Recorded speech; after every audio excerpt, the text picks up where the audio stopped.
Evening. Welcome to the January 14th, 2025 Port Washington Board of Education meeting. At this time, if everyone would please rise for the flag salute. I pledge allegiance to the flag of the United States of America and to the republic for which it stands, one nation, under God, indivisible, with liberty and justice for all. Okay. Could I ask the district clerk to please take a roll call? Adam Smith, Present. Julie Epstein, She's tardy. She'll be here. Sandra Alvarez, Here. Emily Bays, absent, Deborah Brooks, here, Rachel Gilliar, Also tardy. thank you, Nanette Melkonian, here, thank you. Thank you.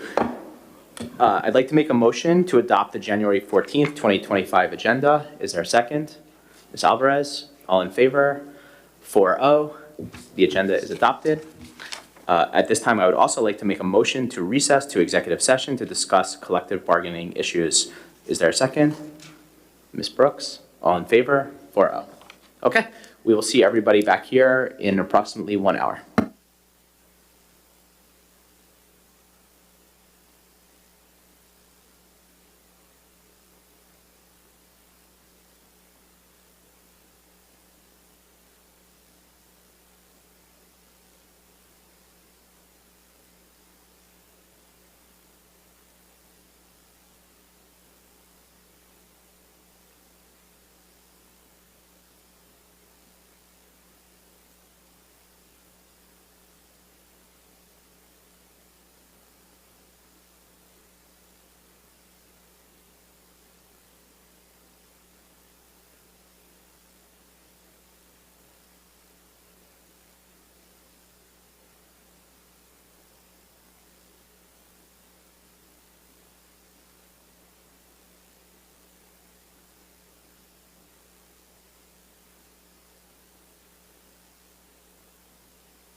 Okay. You saw this. These are okay. Yeah, I got it. Okay. Want me to put tabs in anything? No, I'm good. I don't need tabs. Thank you, though. At this time, I'd like to make a motion to reconvene in public session. Ms. Epstein, second. All in favor? 6-0. We are reconvened. Would the district clerk kindly take a roll call? Adam Smith, Present. Julie Epstein. Here. Sandra Alvarez. Here. Emily Bays. Absent. Deborah Brooks. Here. Rachel Gilliard. Here. Nanette Melconian. Here. Thank you. Okay. Good evening, everyone, and welcome to our first meeting of 2025. I'm going to break the Larry David rule and say I hope everyone had a good New Year and happy holidays. So we actually have I want to apologize, first of all, for us being late, but as you know, we have some work that we're doing. We have a number of important topics to discuss today, so I'm going to keep this very brief. First and foremost, as we move into the second half of our year, the budget remains a top priority, and there'll be more news coming on where we are with the budget, I believe, on the 27th at our Budget and Facilities meeting, so stay tuned for that. I also want to take a moment to remind everyone that our superintendent search is currently underway. We've established a dedicated website with updates and resources related to the search. Stakeholder forums are being held tomorrow and Thursday, and an online survey is open through January 20th, and we highly encourage everybody to participate through one of those means. The Board of Education takes the responsibility of selecting a new superintendent very seriously. We greatly value the input of our stakeholders, your perspective shared through the forums, and the surveys will play a vital role in guiding us as we navigate this decision. At our meeting on January 28th, we will pass a resolution outlining the desired characteristics of our next superintendent. I also want to note for everybody that that meeting will be going to public session at 8:30, and the only topic will be that resolution. So don't show up at 7:30, we won't be there. We sincerely thank everyone who participates in this process, and we will continue to keep you updated in the coming months. Thank you, and let's move on to today's agenda. I also want to note that we have 3 topics tonight, so I expect this is going to be a longer meeting. So we got you out quickly the last few, but tonight's going to be late. So with that, Dr. Shields, kick it off. Thank you very much, Mr. Smith. The first item on the superintendent's report is the enrollment report. So I wanted to share with you that on January 9th, we calculated the enrollment for the district. At that time, we had 5,336 students. That's 16 more students than we had this time last year. So just to update you on a few items, of course, welcome back. Happy 2025. And I hope you all had a nice break and time away. For those of you who have high school students, I just want to give you a little update on some of the heating in wings A and B. There's been additional heaters added to that wing, so we have more classrooms online, and I want to thank the high school administration and our Buildings and Grounds Department for making that as efficient as the heating can be while we have these cold temperatures outside.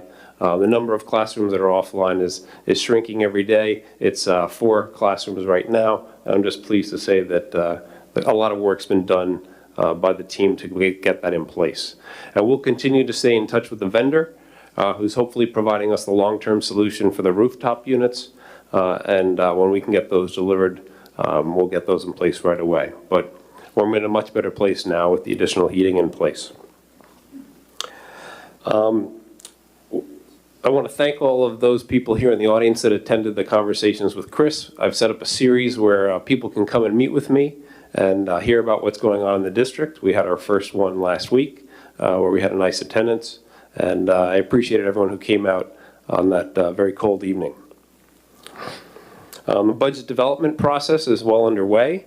We look forward to having more public conversations about that, but I just want to let the community know that the administration is working very diligently with all the different departments and all the different principals to put together a draft budget for the board to be reviewing at a future meeting to start that conversation. And I will turn it back over to you. That's right. We have Dr. Feeney, who has an assistant superintendent's report on Infinite Campus.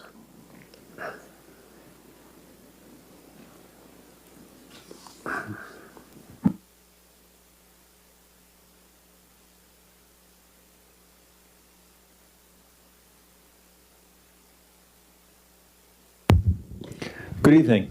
Want to talk a little bit and update the board on our progress with Infinite Campus as we transition to it from Synergy. It continues.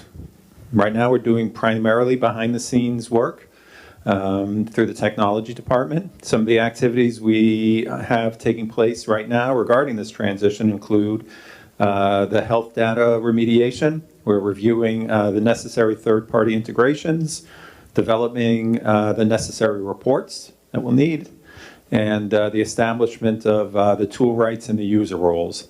Additionally, planning for the necessary professional development has already, is taking place, and hope to get that communicated out to staff as soon as possible.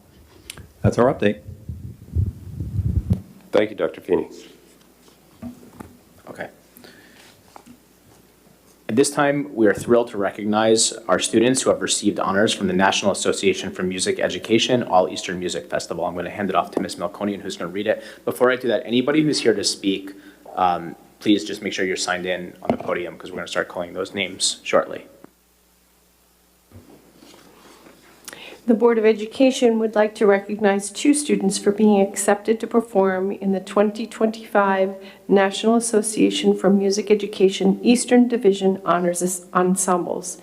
They will travel to Connecticut to perform with their respective ensembles at the end of April. The Board of Education would like to congratulate the following students and present them with this certificate of excellence. Ethan Borda for jazz piano.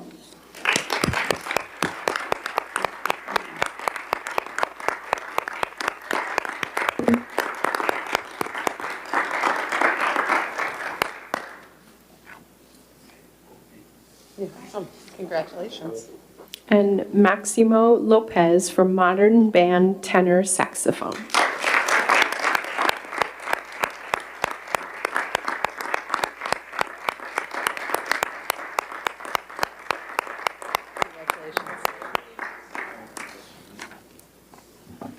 Congratulations again to these students and their wonderful teachers.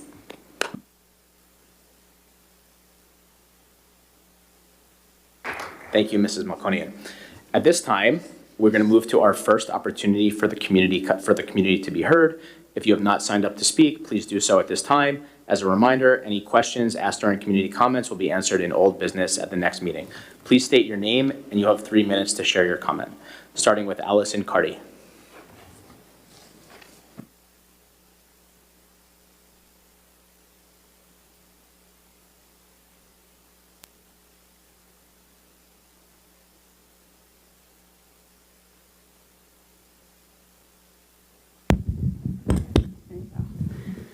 My name is Allison Carty. Can you hear me now? Okay. Good evening, Dr. Shields, members of the Board of Education, and fellow community members. Thank you for your thoughtful response to the letter advocating for students' enrollment in Long Island High School for the Arts. I appreciate the acknowledgement of their passion and the district's recognition of unique opportunities for that Lisa offers. However, I'm here tonight because I believe the district's decision does not fully align with the stated commitment to fostering diverse and equitable learning pathways for all students. You noted that transportation to Lisa is not currently provided due to logistical and financial challenges. However, the rationale does not account for creative and cost-effective alternatives that could address these challenges. Partnering with neighboring districts that already send students to Lisa could significantly reduce costs. This is a common practice for BOCES programs and should be explored before making a final decision. The district has surveyed students or families to assess interest in Lisa programs. There may be other students who would benefit making transportation more feasible. Could the district explore alternative transportation providers or shared contracts for cost savings? Your concern about setting a precedent also warrants reconsideration. LISA is a BOCES career and technical program just like Barry Tech. It is not private, unaffiliated institution, but a state-accredited program that aligns with the district's commitment to diverse learning pathways. The district already evaluates and adjusts its use of BOCES programs annually. Adding LISA transportation for interested students is no different. You also stated the distance makes transportation not feasible. However, the distance from Schreiber to LISA is under 15 miles, as is the distance to Barry Tech. The district's mission and vision emphasize preparing students as lifelong learners and fostering creative, innovative thinkers who embrace diversity and global citizenship. The portrait of a graduate framework, along with New York State's Blue Ribbon Commission on Graduation Measures, underscores the importance of flexibility, equity, and meaningful pathways that meet diverse student needs.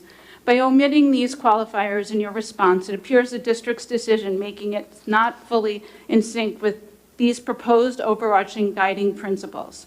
This inconsistency raises concerns about whether the district is truly committed to its stated goals of equity and inclusion. This case presents an opportunity to demonstrate that these principles are not just aspirational statements, but actionable commitments. The cited transportation... 30 seconds remaining. I have a little bit more. It won't be more than a minute. Is that okay? The cited transportation cost appears excessive, especially without considering shared transportation options. Additionally, while Title IV funds are limited, they are explicitly intended to support well-rounded educational opportunities, including access to high-quality arts and CTE programs. Allocating a portion of these funds to support LISA transportation aligns with the intent of federal funding and would set a precedent for equitable access to specialized education pathways. It is concerning that this decision to deny access to LISA seems driven by financial considerations without fully exploring creative solutions. This undermines the principle of equity and contradicts the district's vision of fostering lifelong learners who embrace diverse opportunities. LISA's multimedia film and TV program is not just an extracurricular interest. It is a rigorous career-focused pathway that prepares students for success in an increasingly competitive and innovative field. Denying access to this program sends a message that the district values some career pathways over others. This student's passion for multimedia production deserves the same support that other students receive from their career-focused pursuits. By approving attendance and transportation to LISA, the district would not only support this student, but also establish a framework for future students who seek opportunities beyond the district's current offerings. I urge the board to reconsider the decision and focus on equity and creative problem solving, explore partnership in neighboring districts and alternative transportation options. Survey students and families. Time expired, please. You can leave the document. It will be distributed to the board. Okay, Thank you. Thank you. If you leave it, we'll make sure it's distributed. Okay, great. Thank you. Ms. Milwani.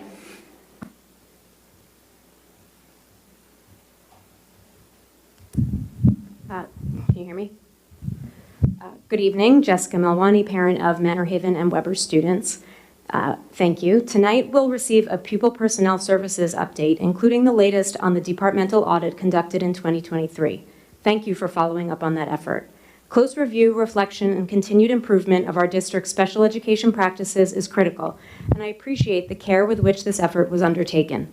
Our schools should provide all Port Washington students with an experience that is not just legally compliant, but as supportive as possible.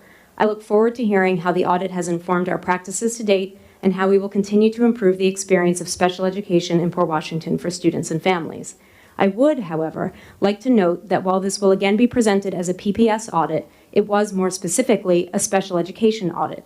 It was not a full PPS audit in the sense that it omitted a few significant areas of student supports that fall under the PPS umbrella. Social work and school nursing, both of which play important roles in supporting the physical and mental health of all students, are included under the PPS umbrella. So tonight, I'm asking if the administration will finish the job and take a closer look at the other areas in the PPS department's remit. Specifically, are our district's mental health professionals being set up for success under the current structures? Do our current practices provide the necessary supports for all students and families at all levels as effectively as possible? Do our social workers have the time and resources they require to best support the students in our community who need them the most? Does the absence of social workers at the elementary level, for example, serve our district's increasing needs and allow our school counselors, who do not fall under the PPS umbrella, to successfully deliver the services and supports for which they are trained? These may sound like loaded questions, because they are. The accepted standard for both school social workers and school counselors, according to the National Association of Social Workers and the American School Counselor Association, is a ratio of 1 professional to 250 students. Our elementary counselors, who with no dedicated social worker support must perform a similar function in addition to the counseling role for which they were trained, all have upwards of a 400-student caseload. With just 2 social workers, Weber maintains a ratio of 1 professional to more than 600 students. At Schreiber, which has 2 social workers, that ratio increases to 1 professional to nearly 800 students.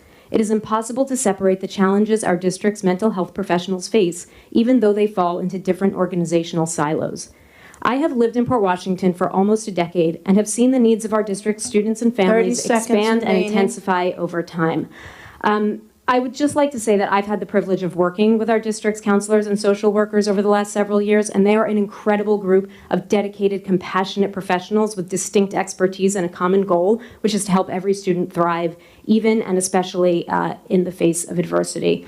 But as I see it under the current setup, they have an impossible task before them, and ultimately our kids are the ones who suffer when the resources available to serve their needs are stretched too thin. So I'd ask the board to take a much closer look at this, to complete the PPS audit, and to look at whether our mental health professionals are set up for success in this district. Thank you.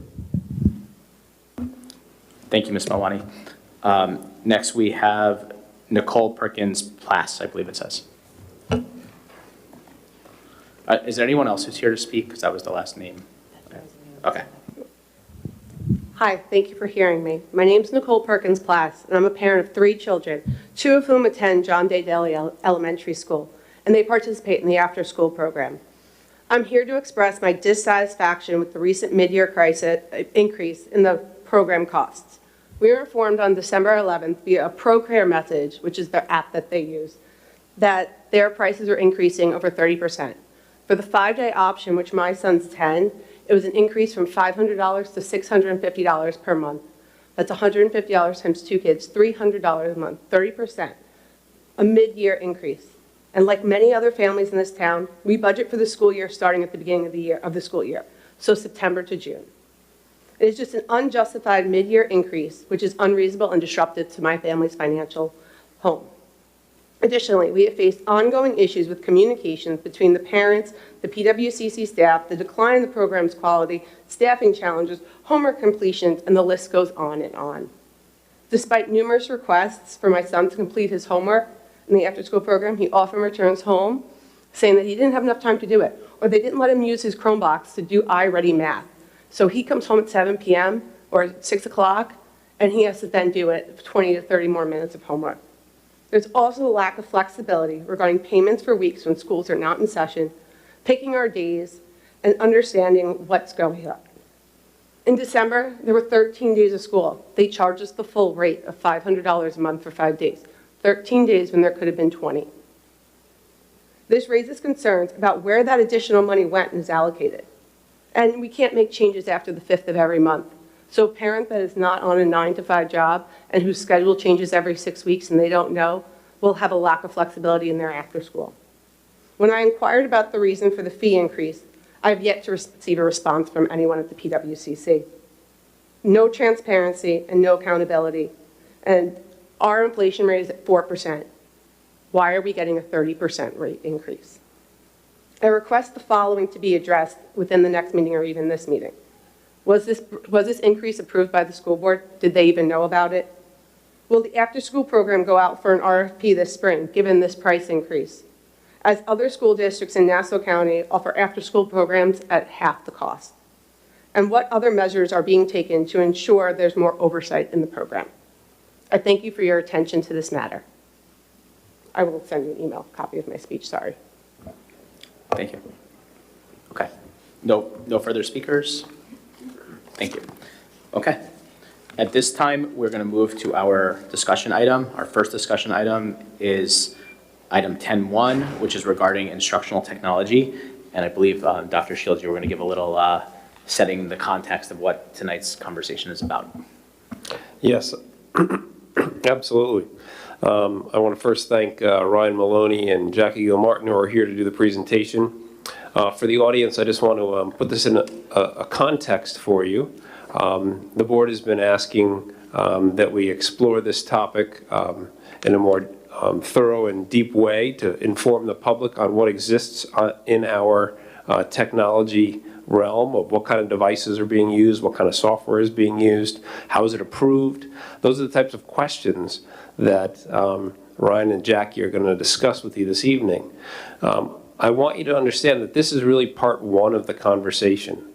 We see that this is the conversation around what exists now, and we anticipate that there may be a future conversation around what might we want to consider changing or doing differently, or discussing our philosophy as we go forward. There's been a number of comments made by community members about technology access, and we understand that that's on people's minds, and it's important that we have this kind of conversation. So I'll turn it over to Ryan and Jackie, and thank you again. Thank you, Dr. Shields. And I want to say thank you to the board for allowing us to come to present tonight and have this discussion with you. And I also wanted to just let the public know that this presentation will be posted on the website after it's completed. Okay, so for tonight, it's a short presentation, but it's packed full of important information and I think a few important questions. Tonight we're going to focus on the software and academic resources, hardware and devices, controls in place in supporting parents. So the focus of this presentation is the growth of technology, which has been incredible. I think each of us has experienced this in our lives personally. These new technology advancements come with questions, even concerns about screen time, which we would consider the total number of hours a student should be working in front of a screen. Content filtering, which should be very effective at making sure that different actors don't circumvent the controls we have in place. What we're going to now do is take a dive into software and academic resources and how that plays a role in what we do to keep students safe online.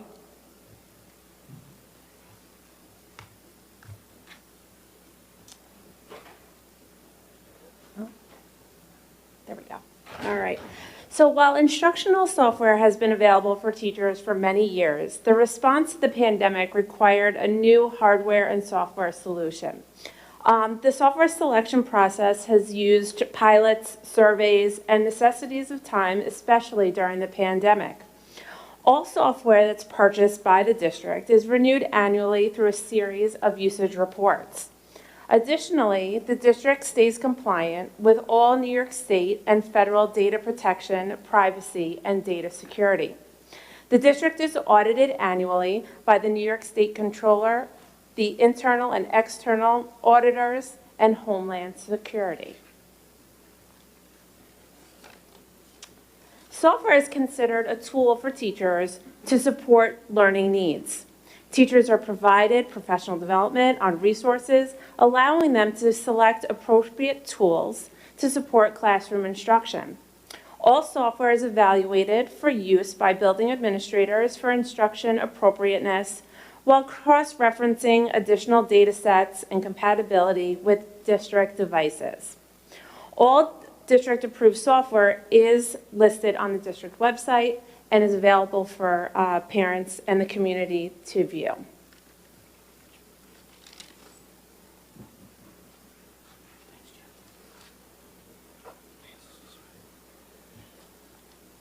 Okay, thank you.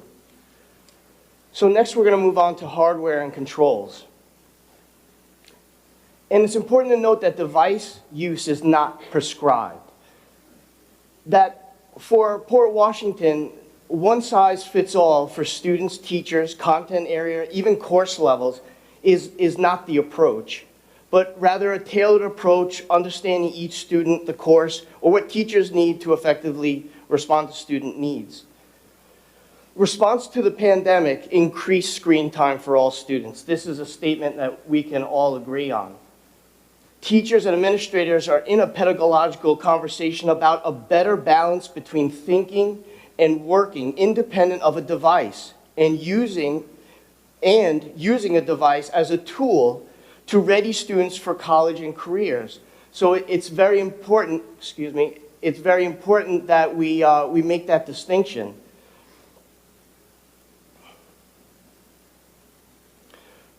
This slide here really starts to demonstrate the different types of devices that we have in the district, to whom those devices are given. For instance, at the elementary level, we have two sets of devices. We'll have pre-K through first, we'll use iPads, where second through fifth, we use Chromebooks. Now that theme continues into the middle school, where they also use Chromebooks, and then is extended to the commencement level, where the secondary students at Schreiber also use Chromebooks. You can also see that teachers are issued a Windows laptop as part of the instructional effort to support, or the technological effort to support instruction.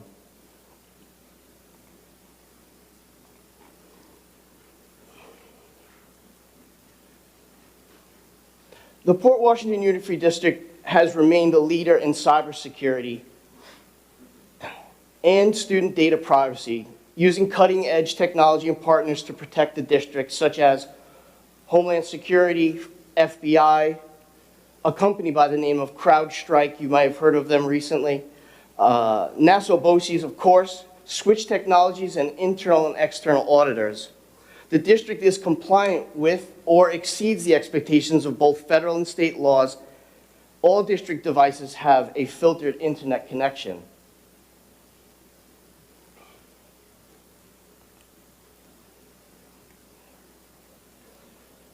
Content filtering is an important part of the district's cybersecurity profile.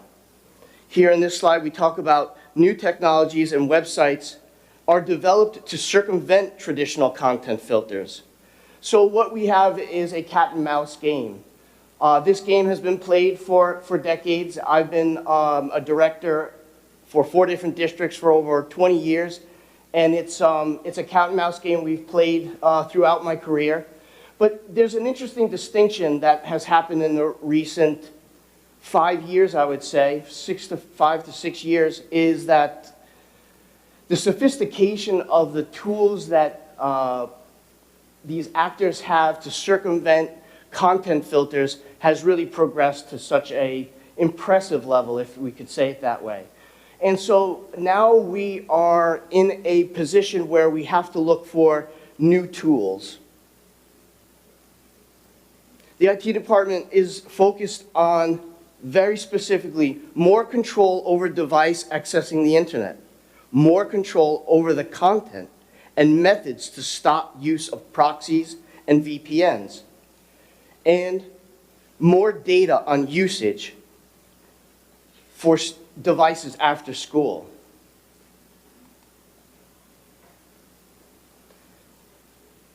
The next steps that we're committed to as a department and a district is, again, to increase control over student internet access, provide a method for parents to report a website, to block, or even have some control to be able to block it themselves. We imagine a time where parents might have a tool that allows them to set that threshold themselves. Maybe that is also extended to teachers. So we have both parents and teachers all contributing to what is our understanding of appropriate and the profile that is aligned with what is appropriate. We also want to make it easier to remove access for students under 13 when they go to specific websites. In this case, a best example would be like YouTube, where the content is very useful for instruction, so we still want teachers to have access to it. They can embed it in their Google Classroom, in their their instruction, but it shouldn't be an open-ended question. Now, of course, it's not open-ended, it is filtered and so on, but we want better controls. This is something we've worked year over year with Google, but they were still not really coming to the table in the way that we needed. So the district and the department has begun to look outside those resources and have reached out to companies, have made contact with those companies, have started scheduling demonstrations, and are working towards different ideas of providing the next level of feedback to the board and central office. We want to provide new reports to parents. We envision a day they could go into the Infinite Campus portal and see those reports when they log in, and continue this conversation with parents, teachers, and students.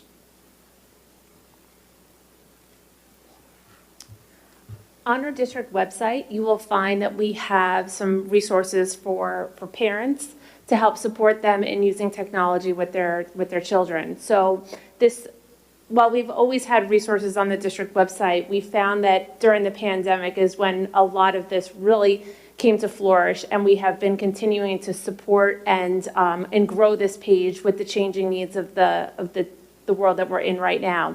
So under the Parents tab on our district website, you'll be able to navigate, and also on the Technology Department page, to the Technology Support for Students and Families, which offers a lot of how-to guides, videos, and lots of really great resources that parents can tap into on how to support their children at home and using their devices, the different tools that are offered in the school district, the software. So it really is a nice way to bridge between home and school if you have questions about the different types of resources that are available for you. So there is lots of great resources there, and as we said, we are continually growing that as the needs of our district change, the tools change that are available for our parents and our students. So we encourage families to check that out and see what's available to them to help provide support. So before we enter the question and answer period, if there are any questions, you know, I just wanted to, I guess, break from script for just a brief second and just say that, you know, we've heard the feedback. Central office has been integral in channeling some of this information, and it's been very valuable to get this feedback.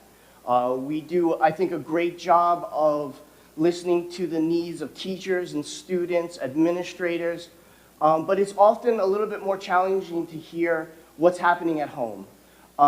I can also state that as a parent, I'm very aware of what we need to do to keep our kids safe. I have 2 sons at home as well. So the things that were brought to us really fall in line with a shared philosophy, and we're happy to take on these new challenges. Does the board have any questions? Yeah, we're gonna have a lot of questions. We're gonna go through. So I'm gonna say something. We're gonna have a lot of questions. I'm sure everyone's gonna have questions, right? But I wanna just say one thing really quickly, and I wanna just set a little context before we go into the questions, which is first of all, obviously you guys are the IT department broadly, right? So I think that what this presentation is really talking about is the technology, the plumbing, so to speak. Like what is the foundation and the capability today? We're not here to talk about, in this presentation, you wouldn't be the right people to ask questions about the pedagogy or the philosophy of how many hours of screen time in a day are the kids getting and things like that. What we're really talking about now is what is the infrastructure that's set up so that at a future time we can have a conversation, hopefully very soon, about the thought process behind the rules and the guardrails and whatnot. So I want to just set that stage. I think we're gonna have a lot of questions, so why don't we'll start with you, Deb, and we'll just work our way around, I think is the best. Thank you. So I knew when I saw this presentation before that most of my questions were going to be part 2 questions. What to do differently, how might things change, the pedagogy side. So I'm not sure if I should ask those questions now so you all have them for the future. Or you want me to put them in the tracker or something? Let's save that for this. So that was really chomping at the bit for that pedagogy part. But I do want to ask, so I'll focus on the non-pedagogy stuff. In slide, it looks like 6, where it says all software products selected to be paid for by the district are reviewed annually for usage. So what does that mean? Does that mean if it's not being used, it's not renewed? I mean, how much of this decision is up to a teacher or a building principal, and how much of it is IT saying, only 3 of you use it, so we're not going to buy it again? Good, thank you. It's a great question, and I think it lends itself to the nuance of the process that's difficult to articulate without making the presentation a little bit longer. But there are different levels, different pathways to accessing software. So teachers have the ability to purchase their own software based upon their budget that they're given. That does have an approval process, and we did mention how building principals are part of that appropriate evaluative procedure. It also lends itself to part of Ed Law 2D and Part 121 of the regulations and all that good stuff. So that is all part and parcel of that continuum. Then we have district-wide initiatives that will happen, let's say, out of the curriculum office or any other office that it arcs across the K through 12. Let's say like iReady, for instance. And that has a different process and procedure that I'm not so much part of, but support when those decisions are made. Then there's the things that the IT department, software that the IT department puts out. And it could be instructional software to support a grade level or a content area, or it could be to give them tools to provide content or deliver instruction. So I just want to clarify, those are the 3 different pathways. And then the question from there is, how do we make those decisions? I'm going to speak first about the IT department and what we do. We look at a variety of data. Sometimes it is that we have 250 licenses and not enough people are using it. And it's not that we're turning our back on those 3. We say, okay, we got to find something for them. But we have to find something because our constituents are saying that this is not working for them by their behavior or attracted to that software. So we have to respond and react in that way. Sometimes it could be that we have to get some more anecdotal feedback, and that can happen through the technology committee or other different ways, our work in the buildings with our professional developer, working with the teacher center, whereby we might need to do more professional development. And that's why they're not using it, let's say. So it is always nuanced. It is always about supporting the instruction in the classroom, but also being responsible with taxpayers' money, that we need to look at it. We have to make sure that we're doing a good job with how we spend the money. Jackie, did you have anything to add about that? Yeah, I think that one thing that we do really look at is sometimes that in all of those things, we look at, maybe we make adjustments in the amount of licenses. So we don't necessarily just cut something out completely, but maybe we reduce so that those who are using it effectively and are particularly interested in that still have that opportunity, but then that gives us an opportunity then to use those funds to purchase other things where we might have a lack or a need somewhere else. So, there is flexibility in we don't necessarily go from, having it to not having it. We like to play with those numbers and adjust so that we can support the teachers that are utilizing the tools. Okay, thank you. I don't know if you're the people who can answer this, but given that you have access to the data and metadata and all that really fine-tuned stuff, are you seeing any trends throughout the district or throughout a particular school that will show there's more computer usage or less, or is that just not something that's on the? We don't see usage. We see like last login time, and mostly we see what the teacher's done, not what the students have done. But we're looking to be able to do that more, to be able to provide more reports. And some of the things that softwares or appliances, services that we're looking at give us some of that power of aggregating some of that data and be able to provide it to parents and even teachers to support instruction and learning. You know, the whole future for me, for the technology department, we have the hardware lined up. We built the infrastructure, right? Now it's time for data. It's data's time to shine. So we're going to be hyper-focused on data in all aspects. We want to meet the needs of every one of our senior executives and the board, our teachers in the classroom, and so this is our pathway. This is one area we're looking at, but it's an architecture that we're dedicated to over the next, I'd say 5 years, but starting a few years ago, but we have a little bit of a hiccup with our student information system. But once we remedy that, we're going to be off to the races. Okay. So my understanding is that the students are taught digital citizenship and responsibility at some point. But one of the concerns that I've heard from parents is that the students are finding ways to circumvent the controls that are on the computers. And I think that it's happening mostly at the secondary level. And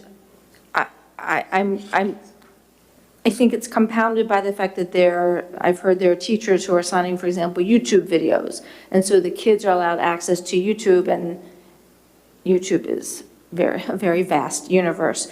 So I'm just wondering, is it your department that helps to circumvent the students who are going outside of that? How does that work? Because I know that's some of the parents' main concern is the kids straying off into a universe where they really don't belong. Yes, we want to make sure that the content is always appropriate. We do have content filtering for everything, including YouTube. But there are these things like proxies and VPNs. There are web pages where inside the web page is a browser, if you can imagine that in your mind. So you open up your browser, maybe you have Google, and then inside where you would have a web page render is actually another browser that allows you to circumvent all our controls. They can use free VPNs to circumvent our controls. And even today, while I was anxiously waiting the beginning of the board meeting this evening, I was reading about how people are using PDF documents to insert old-timey games like Doom and get them through content filters. So this is what I mean by that the sophistication has gone so far, so fast compared to before pre-pandemic. It was like old days, and now it's a new world. And so these are the things we're responding to. And how, I guess, because, and I'm wondering, is your department making the teachers aware that the kids can now get in through whatever back door it is, and is that changing how, do you know how the teachers are assigning certain things in certain websites? No, I don't think it's changing them because they've always been clinical and appropriate, right? So their resources have always been the right thing at the right time. What we need to do is find that next generation tools that gives us the controls we need. And that's what we're actively engaged in, is meeting with those vendors, understanding those services, and engaging with those companies so that we can bring that power here. But what until then? So in the meantime, the kids just continue to have this access? In the meantime, we do everything we can with the controls we have, and then we look for the next generation tools to solve the problem. Because we can't change how the kids behave at home on their home devices, but with a school-issued device, I would like to see, I would hope that there would be guardrails. Because it's our device. I think it's important to be clear that there are guardrails, but we want to get to the next level. That because the sophistication has increased so much so quickly, and I think it's an important point, that it's the acceleration that's made this problem pop up in a way that we would normally be able to manage. It's because of the acceleration of how fast these problems are created. But like I was mentioning, we are very confident that we're going to be able to accomplish what we are setting out to accomplish and meet most, if not all, expectations. My goal is to meet all expectations, but I can't promise that, but I can tell you what my goal is. I guess I have to wait till part two, but my concern is that if there's a student who is abusing the device, and if you are able to hone in on that through your data, I don't know if you are,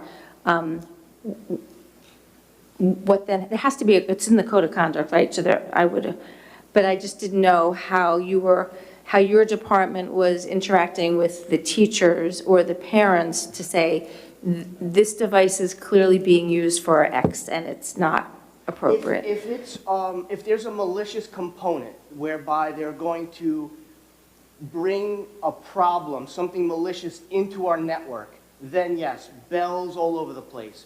But if a student uses a proxy and goes to a location, that's the point. We can't track it.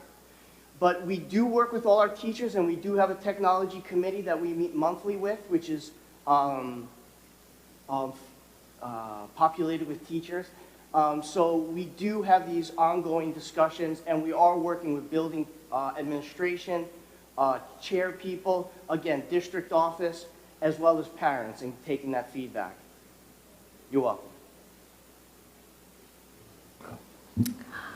Ryan and Jackie, thank you so much for this presentation. I'd also like to say that I can't believe that in 2020, we really didn't have any of this, and now we have it already at 2020, well, it's 2025 now, right? So I appreciate that. I also know the efforts that you've put forth to train staff, Jackie, on all of it to make sure that they're well informed and involved as well and getting what they need. And so, and I think we've seen all of that. My question really is just probably piggybacks a little bit off of Ms. Brooks' first question. First of all, I appreciate the software location and listing and the process for vetting it. What is the process then in that sense also of creating consistency within the district? So if a teacher, and it may not even be a purchased piece of software, but if they have an application, right, that could be free, that they like to utilize, and they utilize it in their classroom, and it's not shared. They don't have to share it necessarily, I guess, with you, right? But is there a process for that? Are they obligated to share? Do they share in professional development? Or what is it to limit or create consistency across so that we are, I guess I'll go back to the old example of Edmodo. I don't even know if Edmodo is still used, but we had certain teachers that used Edmodo for one thing, and then other teachers that used a different application for the same exact thing. And it just depended on which teacher you went to. Are we striving to create consistency so that we all have the same level of application doing the same type of work? Or do we create some flexibility for the teaching staff? And is that part of that process and evaluation that you do? It's a great question. The first thing that I would say is that even free software has to go through approval process and has to meet the expectation of Ed Law 2D. So it's not that it's free, it makes it any more attractive, unfortunately, in this day and age. I think it's the latter of the two. I think that we create baselines, whether it be through an assessment software or an instructional piece of software like delivering content, or where we work with the curriculum office. So there are standards definitely that stripe across grade levels or content areas. And then we have, and this is special about Port Washington, we have that individuality in the classroom. We have that uniqueness that teachers are able to execute their own sense of how they want to operate in their classroom, what tools lend themselves to their instructional process, because teachers have different ways of attacking the same content or problem. And so, yes, we support it at that level. It can be complicated. We're currently have one clerical in my office for this year because of supporting the budget. And so it's very difficult, but I know that as a district, we have a goal of having more symbiosis, if you will, because there are pockets of known and unknowns, and there would be some value in allowing those things to stripe in some way. So that's something that we strive to do, but not to the detriment of the individual choice either. I don't get a sense of that's the pathway forward for Port. Jackie, did you have anything? Yeah, and I think that it's important to note that teachers do share lots of resources amongst each other in the buildings. They share with our professional development team things that they find. We are also attending groups, roundtables at Nassau BOCES with other technology integration specialists to hear about what's up and coming, what's going on in other districts, how are they utilizing it, and having, reaching out to colleagues in other districts to see, what's happening and how we can support it and what might fit here well in Port. So I think there is a nice community, and through our district technology committee as well, we share a lot of resources that way. We also, through our professional developers, do our Tech Tip Tuesdays and our newsletters and things like that, so that there is a nice community to be able to share all of the great things that are being utilized across the district. And I would just harken back that as we had in the presentation, that we have all the software posted, and teachers, and that's not just a litany. You can go there, you can search. So that's one way that teachers can see what other teachers are doing, if you will. And then a teacher might come to us with an idea, and we might make a suggestion, so there's that dialogue where we say, well, your colleague in this building or down the hall, and we make those connections as well. So I appreciate that, thank you. It also just popped another little thing in my head. Where do we stand on social media platforms as far as EdLaw 2D? TikTok, Instagram, I don't think Facebook, Snapchat, I'm going back in the day, but do we have a stance on it? I don't know where it falls in EdLaw 2D, but what's our philosophy? the district does have a policy on social networking. So that's a baseline that exists. In terms of EdLaw 2D, though, specifically, I would say that that really, the policy first takes the law first takes precedent, but the policy tells our teachers like how or why or when they're allowed to use it and in what capacity and so on. So there it's memorialized about student privacy. But then we also have, I think that most content that goes out now on social networking is happening through our PR, fantastic PR person, Shannon Boulin. And I know that she's very aware of what the state expects or what we expect to keep our students private and safe and keeping PII off the social networking. Yeah. So thank you again, echoing what everyone else said, and I really do appreciate how far we've come in 5 years. And really, when we started, and it was like an emergency to get these devices in people's hands to start after COVID. But I think with the fact that it all happened so quickly, that I'm not sure that everyone stopped and said, do we really need to do this in this way? Is this the right way to approach it? So we've kind of I think we've now inherited we've inherited something where we went with the accelerator down at 100 miles an hour, and now we kind of have to take a step back and understand, if what we did for those reasons back then is really what we need today. So kind of on that, my kids are younger. I'm in middle school now, but I've been more connected to the elementary school, and that's where a lot of my friends are and what I hear.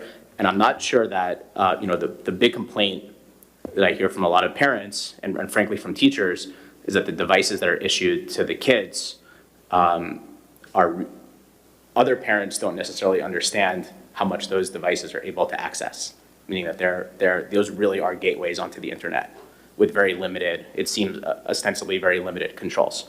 So I was wondering if you could kind of take a little bit more of a deep dive if you have that information off the top of your head, kind of by grade level as to what kind of controls are on those devices. And if I were to just open up a second grader's Chromebook today, what could I expect to be able to access and what could I not expect to be able to access? Yeah, it's a difficult question by grade Yeah. level, and you But think broadly, maybe by. yeah, the millions yeah. of websites in the world, it's difficult to say what exactly, but I can say But in that- your understanding of what you believe to be the state of things today, broadly. Say that last question one more time. What do you broadly believe to be the state of what, Yes, no problem. how is it configured for an elementary student and their Chromebook? How are those locked down or not, I guess, broadly? Yeah, so for the primary, pre-K through first, they have iPads, and the iPads are locked down. They're not able to do anything to change, to add, to put software, to remove software. It's a static standard profile that's issued. They're all joined to what's called an MDM, which allows us to manage them, and we can even see where they go in the world because it's tied to a mapping solution as well into the MDM and Apple's world. They're all content filtered, and the most stringent content filtering is done at the primary level. Is that whitelist or blacklist filtering? Both. We would do both, because let's say we need to have iReady always available, so we would whitelist it, right? But because iReady might be on 36 servers and 12 different server farms across the globe, so we would whitelist those ranges of IPs. Then we'll have blacklists or blocklists, which will say, okay, guns.com is out of the question, right? But then we'll also have categories. So we'll go through all the different categories, and this is traditionally how all content filters were designed and built in perpetuity for my whole career. Right. And so now what we do is we put a certificate on both the like, let's say the iPad and the Chromebook that tells it that it needs to have that certificate to even get out to the internet at all. As long as it has that certificate, then it bounces all the internet requests through our content filter. And a content filter is not pre-populated, it is developed over time. So we've been developing this content filtering framework, whitelist, blacklist, categories, for over a decade, because we've been with the same manufacturer, although we've increased the robustness of the device. Is that a DNS-based filter, or are you actually routing all the traffic when when the device is at home? How is that working? Well, I would like to tell you that Okay. maybe offline instead of Okay. give away some of our trade Got it. secrets over a public Okay. meeting. But Yeah. But it's a direct communication between the device and our filtering systems here in Okay. district. Okay. So from there, I'm sorry? So I guess, so what I'm concerned about is kind of the stuff that's in between, the stuff that's not explicitly whitelisted and not kind of getting picked up on the blacklist or the category filtering.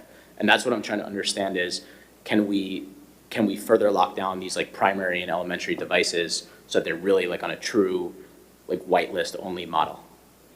Sure, we could do that. And is that, I guess I'm wondering why that's not something that hasn't been considered. Because like I see the kids kind of all over the internet on those devices, and maybe it's not like explicit content, but they're playing games and they're in like weird things that I don't understand what they are. And I'm not sure that like anybody understands what they are, but somehow the kids are finding them. Well, there's all kinds of games, and some of them are educational. We don't block all games. We never got the sense that students aren't allowed to have fun. So we didn't block, all fun things for kids. And part of the internet is exploration. Part of learning is exploration. Now, we want it to be fenced off or have guardrails, and we have those. It has never been the philosophy of any educational institution up until, including today, that I've understood that they wanted to lock down the internet to a set of whitelist appropriate websites, and how you get that list would be a challenge in itself, and how it would change daily would be a challenge in itself. So something more robust needs to be in place, and so we have that robust, we have whitelist and we have blacklist and we have categories. So it is very robust, and we're using the whole suite of tools that have been afforded to us in the K through 12 space, being FERPA and COPA compliant as well as E-rate. But now we have different sophistication than we've ever had before. We've had this group of students now that are in the middle school or even in the high school, like, you know, they grew up with the devices since birth. Whereas my 20-year-old, he is less of a digital immigrant than I am, but still a digital immigrant. So this is all happening very, very quickly. The devices, the growth of the internet, the complexity of delivering information, and the ability to sniff those packets on the internet, capture them and block them when they're using proxies, VPNs, and other sophisticated tools, like I was mentioning, hijacking a PDF document and inserting a game into it. I was just reading this evening. So our goal is to listen to what's happening and respond. Our goal is to understand the shortcomings of the systems we have and respond. And respond we will, both to teachers, to parents, and in a supportive way. Walking with them because we believe the same things you believe. And as soon as we heard, we started. As soon as we heard, we met with district office. As soon as we heard, the ball got rolling. And it was even months ago, I was working with our integrator, where I was saying, we need to do something different. We need to look at how we can manipulate this content filter to do new things. And, you know, right now we're still trying to work with the manufacturer to do new things, but that's one venue, that's one avenue. We're going in multiple avenues. And again, from everything that I'm hearing so far in the demos and where we're moving, I feel very good about what we're going to be able to provide. And I think that the board is going to be happy with the work that we're going to do and the solution we'll put in place. I'm very, very confident in that. Okay. So I understand what you're saying and about, you know, completely limiting the devices, and it's a fair point. But I guess knowing that that's the case and that there is like some avenue of exploration, I guess I'm going to ask a different question. I'm sorry, I'm going to kind of put you on the spot a little bit. And either answer is fine, but I guess depending on the answer, maybe we have to think about what we're communicating to families is, do you think that the devices, so I'm just going to keep the example of a second grader. A second grader gets issued from school a device, comes home, and it's basically like, you know, there's like a little like really short tech rules about I'm only going to act, you know, that the parent, I don't remember what it said, that the parent signed like the, was it like the agreement or something like that? There's like a, right. But once that's done, the kid has the device. In your professional opinion, are those devices safe for a second grader to be left with unattended and for extended periods of time? Do you think that they are? Are you confident enough in those devices? And if the answer is no, is that something that we should be communicating to parents, that these are not devices we should like be sending kids off, you know, into the basement with for hours at a time without adult supervision? That's what I kind of want to understand. For me, can you clarify the word safe? Safe meaning that like they're secured enough that like they're not going to, I guess, be able to access too many sites that we wouldn't want a 7-year-old to access. I believe that they are. I don't have any anecdotal information that would push me into that space, that orange or red space. Yeah. I think we have work to do based upon the feedback and the pivots we have to make them, to meet the expectations of parents. But I would also say, you know, humbly as a parent, Yeah. that I take steps specifically from my household. I don't wait So I do too, right? But Yeah. I'm talking about for the broader masses of people that maybe don't have the same technological understanding of what they're getting in a device from the school.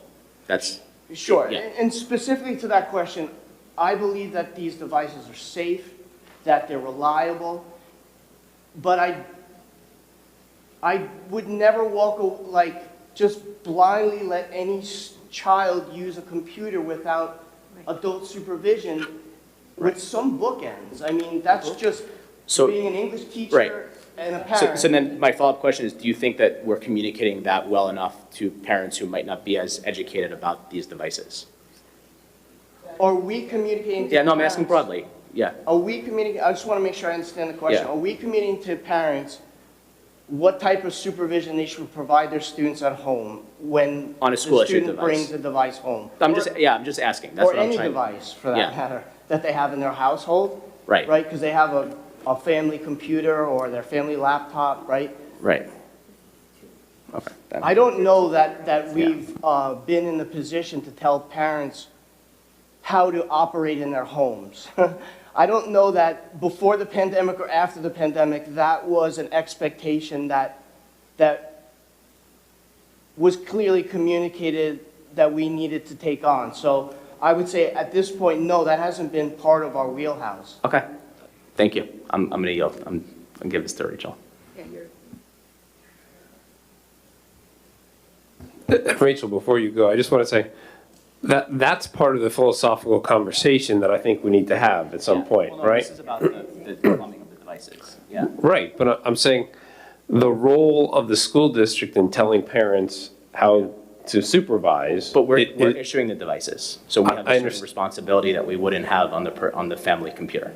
That's what I'm saying. What does the contract say?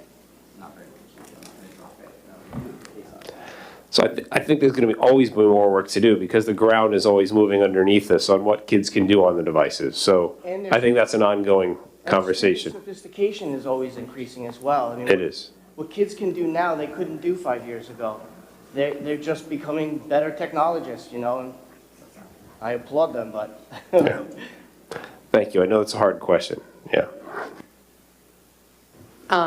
So on the heels of Adam giving you a hard time, which honestly I'm about to do a little bit too, I really want to come back to the thank you because, and I want to acknowledge the fact that part of the reason that we can ask these questions at all or be so brazen as to say, do we have too much technology, is because we have the luxury of as much technology as we need. And I think that a little bit of what Adam was trying to get at is this two sides of the coin of technology, which is you've put all these extra tools in teachers' hands that are amazing and that I think our teachers appreciate and our students benefit from. But we have also at the same time created an intense management problem for parents because it's a lot more opaque if a child is on a device than if they're sitting at a table with a Ditto in front of them. And so I think especially in the elementary school, but I think middle school as well, because the devices are a little bit more of an open window than they should be, and it sounds like that we want them to be, it's easy for students to spend more time on the device than we want them to. And I think what Adam was also trying to get at is there's violence, there's explicit material, all this stuff I'm sure we're filtering. In the middle ground, there's junky, trashy, anti-educational content that's a waste of time when a kid should be exploring and being creative and playing a game and interacting with people in real life. And the technology is so easy for a child to just get pulled to. So I was really pleased to see that you're looking into more controls. And I think this broader conversation we have to happen because like the IT department is a big part of that conversation, but I hear what you're saying. The direction has to come from the school leadership, from the Board of Education, from our district having an actual philosophy of what do we want to have available, and from a lot of feedback, I think, from teachers, because we wouldn't want to make the devices not be able to do the things that teachers think they should be able to do. We just don't want it to be that it is doing something that's counterproductive also. And I think at this point, it's really doing both. And so adding these additional tools, I think is fantastic. And I can't wait to see what they are because as an elementary parent, I'm really tired of policing my personal Chromebook sitting in my house. But I think when I say that for me, but I think literally every elementary parent, it's a huge issue because we as a district have created a technology pathway for the like the trash technology aspects that didn't necessarily exist in a lot of homes because parents can lock down the devices at home in a very different way. So with that said, and really, I do mean thank you, because I think like we're focusing on this piece of it, and I think we need to have a broader conversation that involves the curricular aspects and also involves what's possible and making sure that there's a connection, because I think part of the problem actually is that not everybody can ask the questions the way Adam just did and fully understand the technology, and so people don't necessarily know what's possible. But a couple of additional questions, like, is it ever going to be possible or practical to have the elementary devices not go home? I know we had an answer on that last year or the year before, but has anything changed? Because that would be one way to have it be a tool in the classroom, but not outside the classroom. And then my other question is financial in nature, also philosophical, but like financial in nature too, which from I guess the philosophical part of it that I think we should have a conversation about is whether or not we think we really still need one-on-one devices post-pandemic. And if we think we don't, you know, I think the conversation's different for elementary, for middle school, for high school. But I would chip away at it from the other end too. I'd love to understand what percentage of our students at the high school are using their issued Chromebook and what percentage of them are using their own personal device instead of the issued Chromebook, and is there cost savings to the district there the next time we have to re-up these devices to not have to put devices in the hands of somebody who's not going to use them? Well, a lot of those questions were really more on the pedagogical side, so it's a little difficult for me to answer it here tonight because I don't have the answer, to be quite frank with you. So, Ryan, sorry, I definitely am not trying to get you to, like, pedagogically, philosophically, I think you're doing the piece that is for IT to do, which is adding these additional controls, having these things be possible.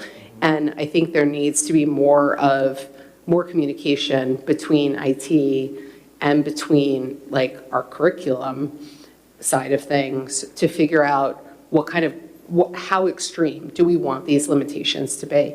But I think the two questions that really are for you are, is there any way it would ever be possible for us to have Chromebooks and iPads stay in school?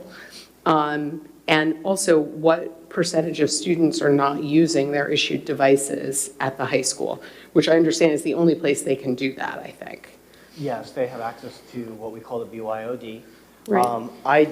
I don't have those metrics on if they're using their personal device over the district-issued one. When they're on site, of course, those personal devices are also filtered because they're connecting to our internet. But I don't have that, but I can see about what we can do about getting some of that. I think it'll be mostly anecdotal. I don't know I can get, to use a round number, 1,600 students to respond to, let's say if I sent them a survey to their email, maybe we can do something, but I'll speak with the building principal and we'll see what's possible for sure. We have thought about it as well, though. Even through the last round of hardware purchasing, we thought, was it right? But then you get into equity issues quickly. And now it gets to an inequality, a question of how you deal with that, and it's very challenging. So that's a larger conversation than fiscal. It's a larger conversation than instructional. I think instructionally we're at a point where the teachers don't mind what's in front of the students, right? In the past, they'd be like, well, how am I going to support a kid if one student's on a Windows thing, one kid's on a Chromebook, and one's on a Mac? Now we've got to this ubiquitous space, largely because of things like a Google Classroom, which is all web-based and ubiquitous across platforms. So we'll take a look at those details, but it's important to note that there's more nuances than just saving money. And it's important to us. If you might remember, several years ago before the pandemic, we used to have a program working with the Ed Foundation where we had up to 21 laptops where we used to give out to students who might need it most. And that was an attempt at being equitable. But I don't think we created equity until we had a one-to-one, for sure, because obviously everybody had the same device now. The other question about leaving the devices here, well, we know it's possible because we do it in pre-K and K, right? So we know that it's possible.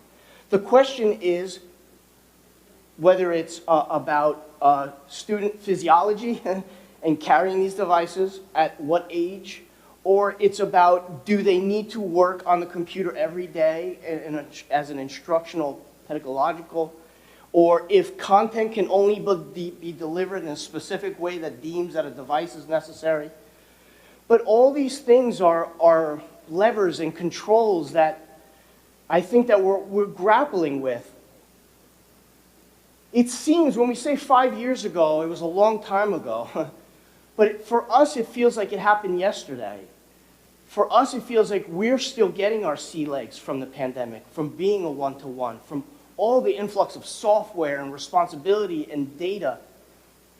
So I would say that there's absolutely opportunity for conversation. Those conversations are going to lead to prices and costs, of course. But it doesn't exempt us from attaining those solutions. It's just whether or not it's a solution. But that's what we have to discuss, everyone here and maybe not here. And that's what we came here to say, really, is that we understand these nuances.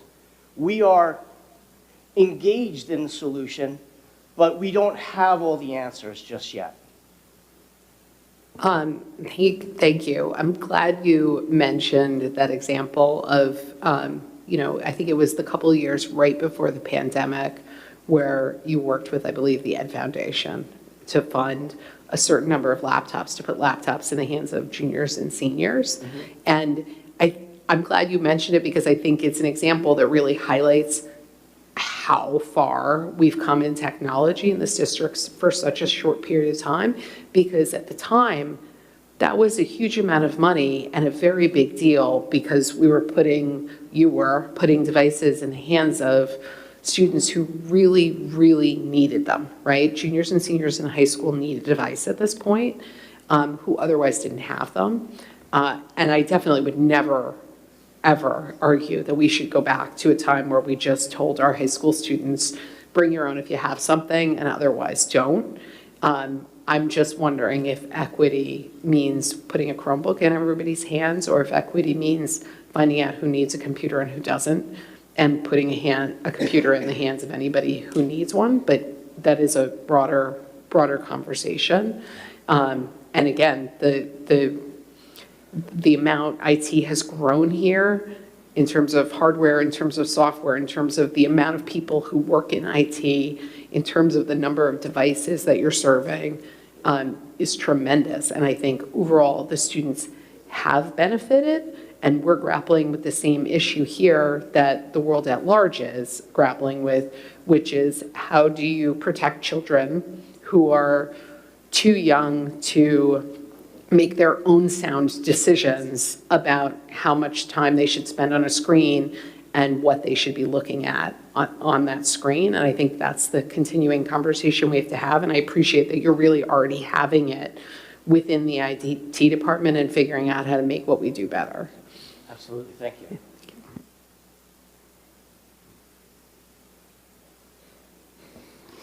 Thank you. I'm just going to stop it. Thank you. Can you please explain there, in the new suite of tools that you're describing, it's described that the district have more control over screen time on district devices.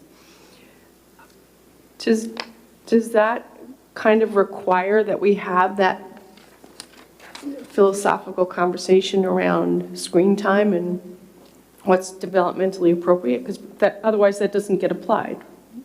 I think it's appropriate and important to have those conversations. I think there's probably some common sense that we could all agree with, first and foremost, about, when are the edges of these devices could be turned off. Let's say, for elementary school students, after 9 would be, I think we'd all say, like, no student, pre-K through 5th should be on a computer at 9 o'clock at night, right? Oh, you're talking time on a clock. I was thinking of total time of using something. That's, yeah, I mean, that total screen time number, yeah, that's definitely a very complicated thing, right? And it gets more complicated as you go up the grade levels, because a teacher and, A day in first period doesn't know how much screen time they're using versus the 7th period teacher. And there's very little way to coordinate that in real time. So, yeah, there's difficult questions here in front of us. But outside, when they go home, I think that there are things that we could all agree on. So those are the contrasts that I see that is in front of us. So I thank you for as Adam described, the plumbing of this conversation. I guess for me, I'm wondering, how do we get to the other conversation? And I wanted to let everybody ask their questions, and then I want to bring us back to that. So, Okay. because that's something we have to decide as to, there's a couple of paths that we can offer, I think. For how to, yeah. Thank you. Last. Never last. Yeah. Okay, so a long time ago, at one point here in this high school, the library has many books. That's a librarian with the administration most likely had to decide and filter what books to add to that library. And I think that they still do that and constantly review what books are safe inside a building. The public library does the same thing, but not something part of the district. But currently, and of years past, I think there's always that fear of what are the books in our buildings that our kids are reading during lunchtime, during off periods, whatnot. And there's a lot of people that try to filter a lot of books still to this day. So for me, thank you so much for the amount that you have to filter on a huge library. You guys are doing crazy work that I can't even imagine. I've seen The Office, and I see a lot of people always moving. So for me, like, I know technology is constantly changing, and the IT department, all IT departments, all companies are trying to constantly keep up. And it's no excuse, right? I'm not giving you a pass that because it's so fast that you get a pass on, you have to constantly try to keep up. I think that you've kind of said it. You take in the feedback from the administration, from the teachers, maybe from parents, and filter as you find out, maybe a new website. So I'm really appreciative of what you're doing on such a large scale, where librarians have had to do it forever, and we still have to filter, and someone gets to decide what books are in this building. And that's the only reason why I asked what this word safe means, right? What are we talking about when we are asking about filtering something, and at what grade? So for me, I've had this discussion with some people, but I know I'm of the minority. I am totally of this minority mindset when it comes to devices. We'll wait for number 2 presentation. I'm sure you'll see my minority thought process of it. I don't have the same problems. That's my naiveness, maybe as a parent right now, because I have younger ones. I don't have this problem that other people have. That laptop closes after homework. There's no access after a certain time. There's no going on any of it. There was a one time where we saw, because we check history, that like maybe silly things were being looked up. And there was a 30-minute window. We identified exactly when it was happening. It was an after-school program. We reached out. It was fixed. So for us, like, that's just a personal, we don't have that issue. So I hear the feedback from the community. I hear the concerns from the board. But I'd say I'm the outlier, maybe, and maybe there's other outliers in the district that we don't have the same issues with devices. Again, younger kids. So I can only imagine how much you guys get. So I felt it important to voice that with no specific question to that, of just saying, if parents are having a hard time where you are at the house, I can only imagine what you have to do with constantly filtering everything on every single device. My only actual question, so I'll get to my actual question now, is Nanette pointed it out because when on slide 13, I actually thought that those were tools you already had, but it says the new suite of tools the department is investigating will look at these three things. So you're currently looking at a potential platform suite of these apps or whatever you want to call them. So it's not something we currently have. It's just investigating into looking into these new suites, right? The ones that are going to look at control screen time, the reports, all that. Yes. Okay, so technically, the investigation part is just to see if it is ideal for the district or a potential use. What is the delay of actually having them?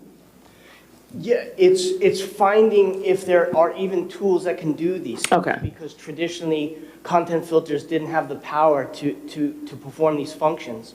So what we did is we spoke with other districts. We're talking to Nassau BOCES and all their software companies that say they have the right stuff, right? And so we're going through demonstrations and getting quotes from them. We're making them show us that they can do the things that they said they can do. We want to make sure that it's the best in breed. We don't want to bring something that can do it, but it's kludgy, it's difficult, it's unreliable. That's not what we're about. We're about quality. And so we want to make sure that what we're providing is always done at a high level of quality. Because, again, I come from a teaching background, and all my family's teachers, I started here saying, at Port 10 years ago, 11 years ago, saying that I want to be able to sit at the Thanksgiving table, because everybody's a teacher. So I have to make sure that I do it the right way. Because you can imagine what they might say about an administrator if they're not supported, right? So I want to be a good guy. And I come from that type of family. And I'll also say that I loved your analogy about a library philosophy. I have a degree as a librarian. Knowledge management is part of my core. And we can trade war stories another day. But I thank you for that analogy. Timed me out. Thank you. And then, so I had like 5 other questions about those 3 suite tools, which are moot, so I won't ask them yet until we see if you ever get that type of platform here. This is not at all a slight. This is an actual question, maybe for us all to better understand, because you mentioned that you've talked to BOCES, you've talked to the districts. Is there any other district that you have talked to or noticed doing it better than Port Washington with content filtering? I'm not going to say better or worse. I'm going to say that some of those districts have the tools and they're saying that they work. And I don't know when they got them. I don't know how well they administrate them. I don't know if their Chromebooks work properly. I don't know if they do their repairs on time. There's so much that goes into what we do every day to create reliability and quality for our teachers and instruction. But I will say that there are other schools that have some of the controls that we're looking for, and they say that they work. So we're optimistic. We're feeling very strong about being able to provide the right stuff to solve these problems. Last question. Because I have asked about YouTube before, I will say that that was an issue for us a long time ago, but I understand the benefit of the YouTube videos for some of the teachers. But you kind of alluded to it, and then I just didn't understand what the final answer was. So do we not have a current ability, like does the IT department not have an ability at the moment with what you have in your wheelhouse to limit the YouTube entirely or with entirely? We have the ability to limit it, but our ability to limit it is limited. And what we've been trying to work with Google on is a more nuanced approach that gives us greater control. Instead of, let's say, all elementary, we can have greater control at like a primary level, and it just hasn't come to fruition. The things that they say might be able to work don't work, And so we're constantly have to go back to an older way, and they keep promising they're going to provide it. I would say that this is going on 4 years now. Okay, thank you. That's all my questions.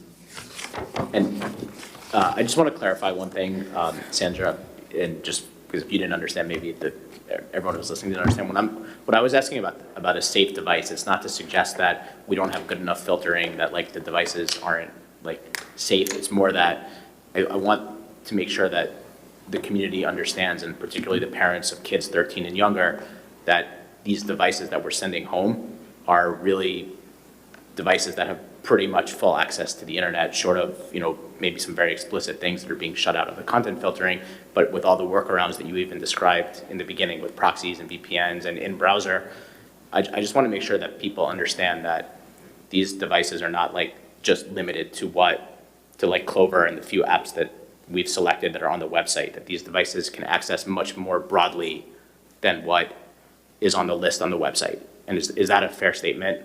Yeah, I would say that, we filter the devices that have always been filtered to the expectation of the state and federal government. Right. But they are tied to the internet, and there's a broad access within that. And a new website could be launched today, and it doesn't mean that it has a value, so it could even be known, Right. whether it's positive or negative. So, yes. And this is feedback I've gotten from teachers, and this is not to say we're doing anything wrong, and even when you invest in this new software, it's a cat and a mouse game. And I just want to make sure that, and again, this is, I guess, the phase 2 conversation, but I want to make sure that the community, and particularly less tech-savvy parents, understand that when we send the kids home with these devices, even though we can't control people's behavior in their own house, I personally, and again, it's not for me to decide, but I personally feel like, and I tell all my friends, and all, everyone that I have these conversations with, make sure you understand that this is a device that is broadly connected to the internet and not something that's narrow in scope to just being able to access, the 6 applications that are on the, in the Chromebook web store homepage. And I'm not sure that that's what's broadly understood by people. That was all what I'm saying.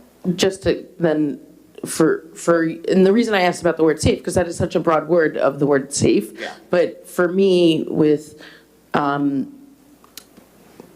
that I feel like that's a us question, or that's an administration question of what is the parent engagement part of it, right? Is it the board's directive or decision to say that we need to edit the contract that goes out, that maybe the contract is a contract I'm not saying that with so I mean, anyone watching this will now know that the Chromebooks have full use of internet, right? That's why. So, but that person would have been savvy enough to go on live stream. So for us, it's really a board question, or maybe administration question. I don't think that's an IT, right? Like, that goes back to, is this something that we want? We feel like an email needs to go out with the contract from the IT department listing all the not safe parts of it.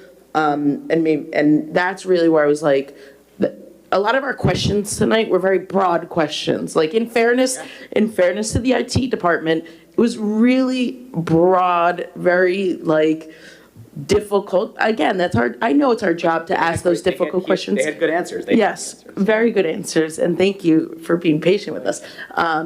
But that's where I'm just like, how much is it our responsibility then to say, this is what the board want, this is what we would like to see, that this is the concern that. That's the next. Okay, so I'll leave it for. So that's a really good segue. So I wanted to next kind of talk about, so now we kind of all understand what is the, I'm going to keep using this term, the plumbing, the infrastructure. A lot of the IT guys I work with, they call it the plumbing of the office, so that's why I like that term. But we now, I think, broadly understand what we have. The next question is, from a pedagogical standpoint and from a philosophical standpoint, how and should the board become involved and have a further conversation? So, They can sit down. Yeah. Thank you very much. Thank you. Yeah, sorry. So I wanted to. Thank you very much, Ryan and Jackie. Thank you, everyone. So there's a couple of ways we can approach it. Number one is we can have a little bit of a discussion now as to what the rest of us, what more we would like to understand. We can send it to a committee. I'm not sure which committee, or we could schedule a February or March meeting. So do you have a recommendation, Dr. Shields, as to who would be the group that would kind of more present to us broadly on that's an option? That's an option. I wanted to get his recommendation of where do you see this next phase of the conversation happening? Well, I think there's a philosophical conversation that needs to be had about what do we feel as a district about where we want devices to exist in the kids' hands. So I think there's a curriculum piece to this. There might be a little policy piece to it if we wanted it to be. But I see it's really about, to me, about student access to devices as they're learning K-12. So could we do some work as an administrative team? Yes. But I think we need some guidance from the school board on where they think we should be philosophically on this. Okay. So would the board prefer to do this for the initial, so we're gonna have to get, I think, some kind of presentation to start that conversation from an administrator. I'm guessing it's the tall gentleman over there.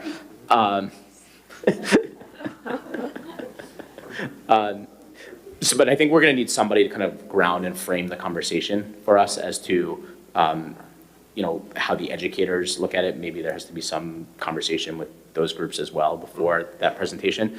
Is that something that the board would like to see, that initial presentation happening here or in a committee? And if it is a committee, which committee would it be? Is it curriculum? Is it policy? Curriculum? Do you want to have, or I would actually be fine to have it in an evening meeting. I actually think, yeah. As we started here. So I would say this is more than one conversation. 100%. And it's more than two conversations. Yes. So I know. This was great, right? So if you want to use this as the plumbing, this is the beginning part. And if you want, I have no problem having that initial bigger part two conversation as a whole board here as a starting point, mainly also to parse out what as a board, I know that there are 7 individuals sitting at the table that have 7 individual ideas and perspectives and whatnot, or their lists. We'll need to parse that out as what a board would want. And then we would be able to give a directive that either a committee or committees could take forth and do those deeper dives on. So that's kind of where I'm looking at this, if this is something that we want to look at more intensely as a board. My only question with that would be is, we got the plumbing part now first as a presentation that can help us understand what we discuss as a full board, but I would ask that we get a presentation before we discuss it as a full board, even though you asked for some direction. Okay, so is that what you, like? We would have a presentation and then that would kick off. And then we would, okay, just clarifying that it's not just gonna be a discussion on how we all feel about something without knowing how administration. Yeah, Ms. Brooks. Yeah, we could definitely help set the table for that conversation with information that would be helpful to have a productive conversation. Yeah. So the whole one-to-one program and really our whole deep excursion into this world happened worldwide, right? Remember, we were fretting because we weren't going to get these devices on time for the beginning of school because everybody in the world was also ordering the devices and so forth and so on. And I don't know how much thought went into exactly what are we going to do with these other than we're going to teach remotely because all the kids are going home. And we've had, I guess, 4 years as a district to go into more utilization of these devices and hopefully learn from, is more better or is it time to scale back?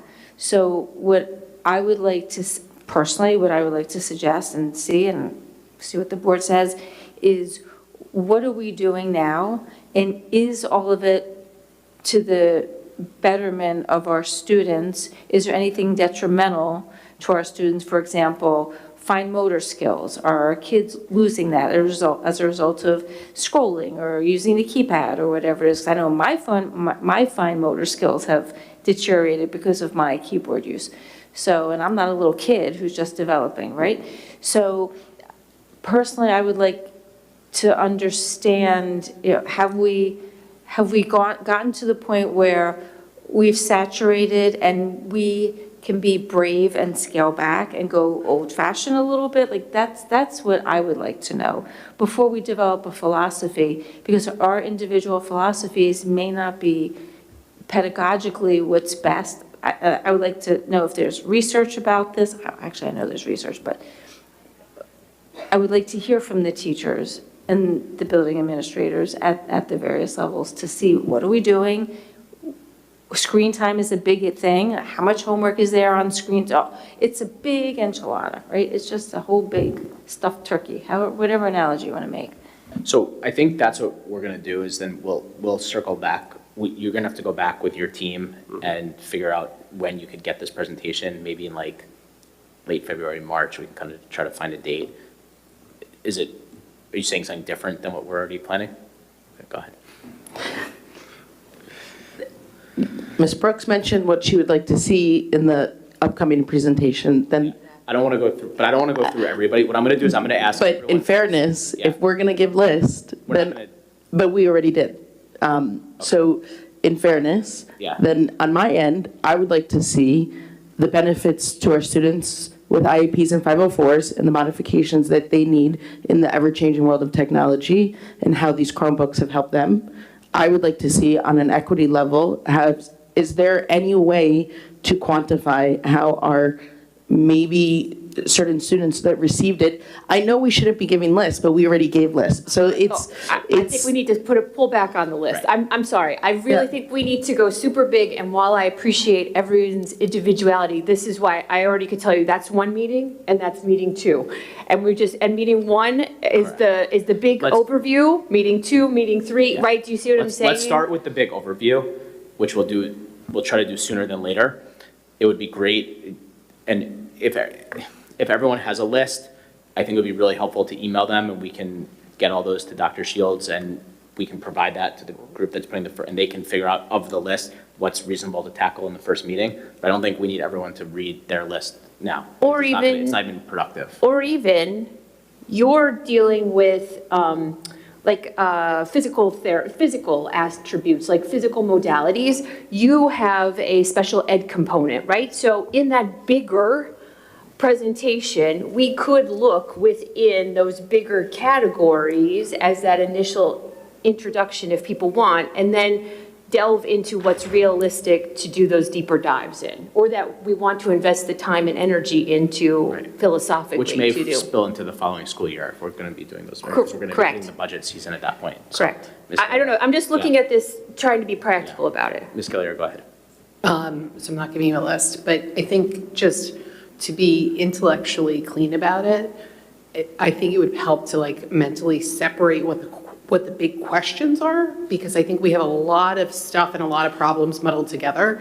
And I think the biggest primary question is, what is the right balance to strike with instructional technology in our schools? And are we at that right balance? And how are we today approaching these decisions? Yes, that's it. That's the question. Right.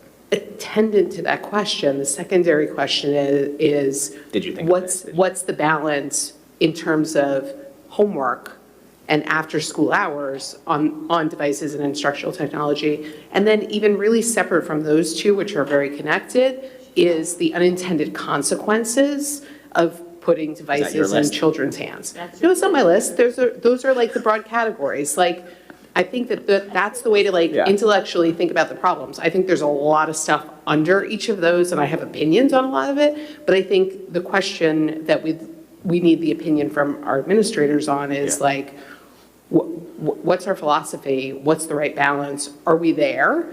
And we really need some input from parents and from teachers along the way to strike the balance overall. Whoever gives this presentation probably needs to run it also by PGCD or whoever, like how, I don't know if we've ever even had a formal process on some of that too. So but I'll leave that to you guys on how to. Yeah, let me explore that. Yeah. Let me work on this with the cabinet for a bit. You'll give me some feedback from the board on what you think is the launching point for that conversation, and we'll put something together. Okay. Well, it's 10 o'clock, so we're going to start item 10.2.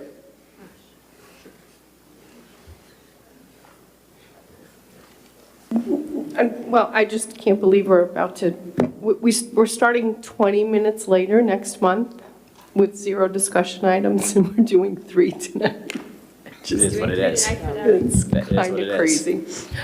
Well, the third came up without our control. Yeah. You know, and so we have to address that. All right. I think I personally hear from everybody's statements that maybe the cabinet conversation is around the philosophy of educational technology in our schools or something to that effect, and then everything should fall after that. Yeah.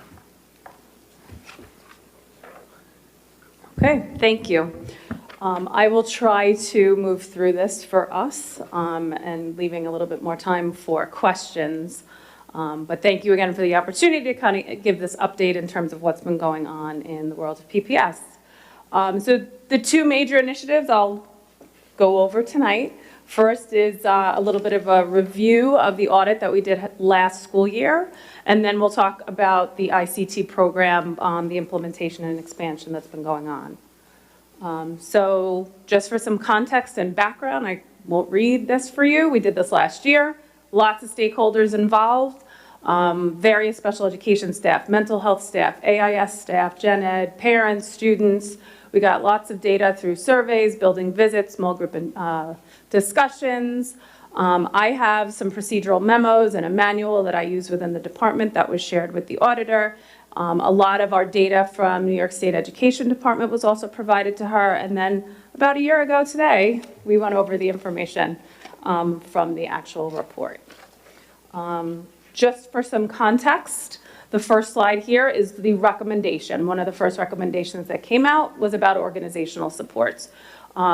Quickly, that means what are we doing and how are we making sure it's being done consistently and with fidelity across all 7 of our buildings.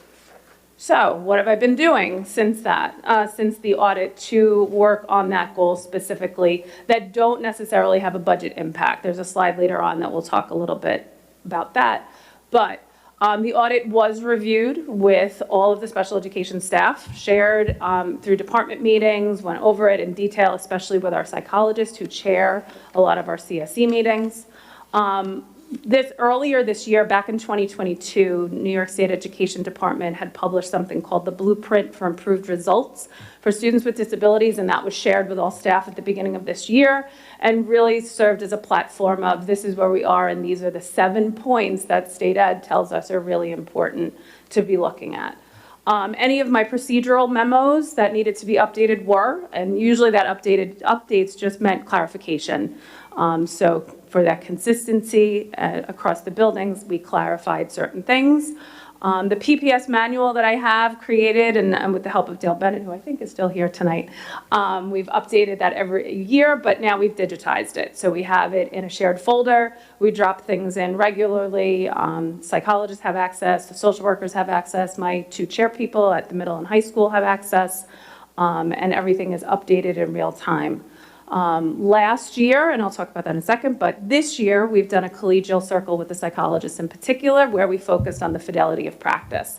And the reason the psychologists are really key to all of this is they are the ones involved in the instructional support team meetings, they're involved in CSEs, they're involved in parent-teacher conferences, they are integral members of the PPS department at each of the buildings. So this year it was on our CSE process, the conversations we have at CSEs, what those look like, what our mandated members are, and making sure there's this common understanding. And we're going over specifically Part 200 of the Commissioner's regulations to make sure that we're all on the same page. Recommendation number 2 from the audit was about structural supports. What are we doing to help our staff in the buildings understand what RTI is, understand the different supports that students need, both academically, mental health, anything in that realm. And then what do we need to do for our programs? Do we need to be looking at expanding some of our programs? And also, I should say, professional development. So again, our non-budgetary impacts. I've had various meetings with the elementary principals, our Weber principals and APs to talk about the CSE process, the IST process, the supports that we're giving to our parents. How can we look at our practices and look for inefficiencies, find those inefficiencies, and hopefully correct them. This year, I am personally visiting IST meetings in the different buildings to observe those conversations. I'm not participating, I'm just there, just watching, and just kind of taking it all in, so that's still ongoing. Once that's done, I'll have some more conversations with our principals about what we need to do moving forward. Obviously, I'm reviewing the RTI plan, our district RTI plan, and the IST paperwork that was approved a couple of years ago through PGCD. Last year's collegial circle, I think that is important to discuss because last year we talked about IST and what does that need to look like at every one of the buildings. We've had a consultant for the last few years working with our ICT teams, which I'm going to talk about when we get to ICT, but also most recently with our RISE teams. The RISE, just for clarification, is our elementary self-contained program. Mostly students with learning needs that are exposed to the general education curriculum but need things modified and a level of accommodation.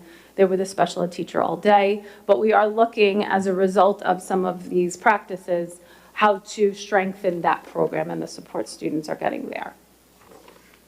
Recommendation number 3 that came out of the audit was about family and community engagement. And this to me is really a very important one because I'm always looking for ways to get our parents involved and have them come to me in particular with their concerns, because that's how I find out where the concerns and problems are, so what can I do to fix them?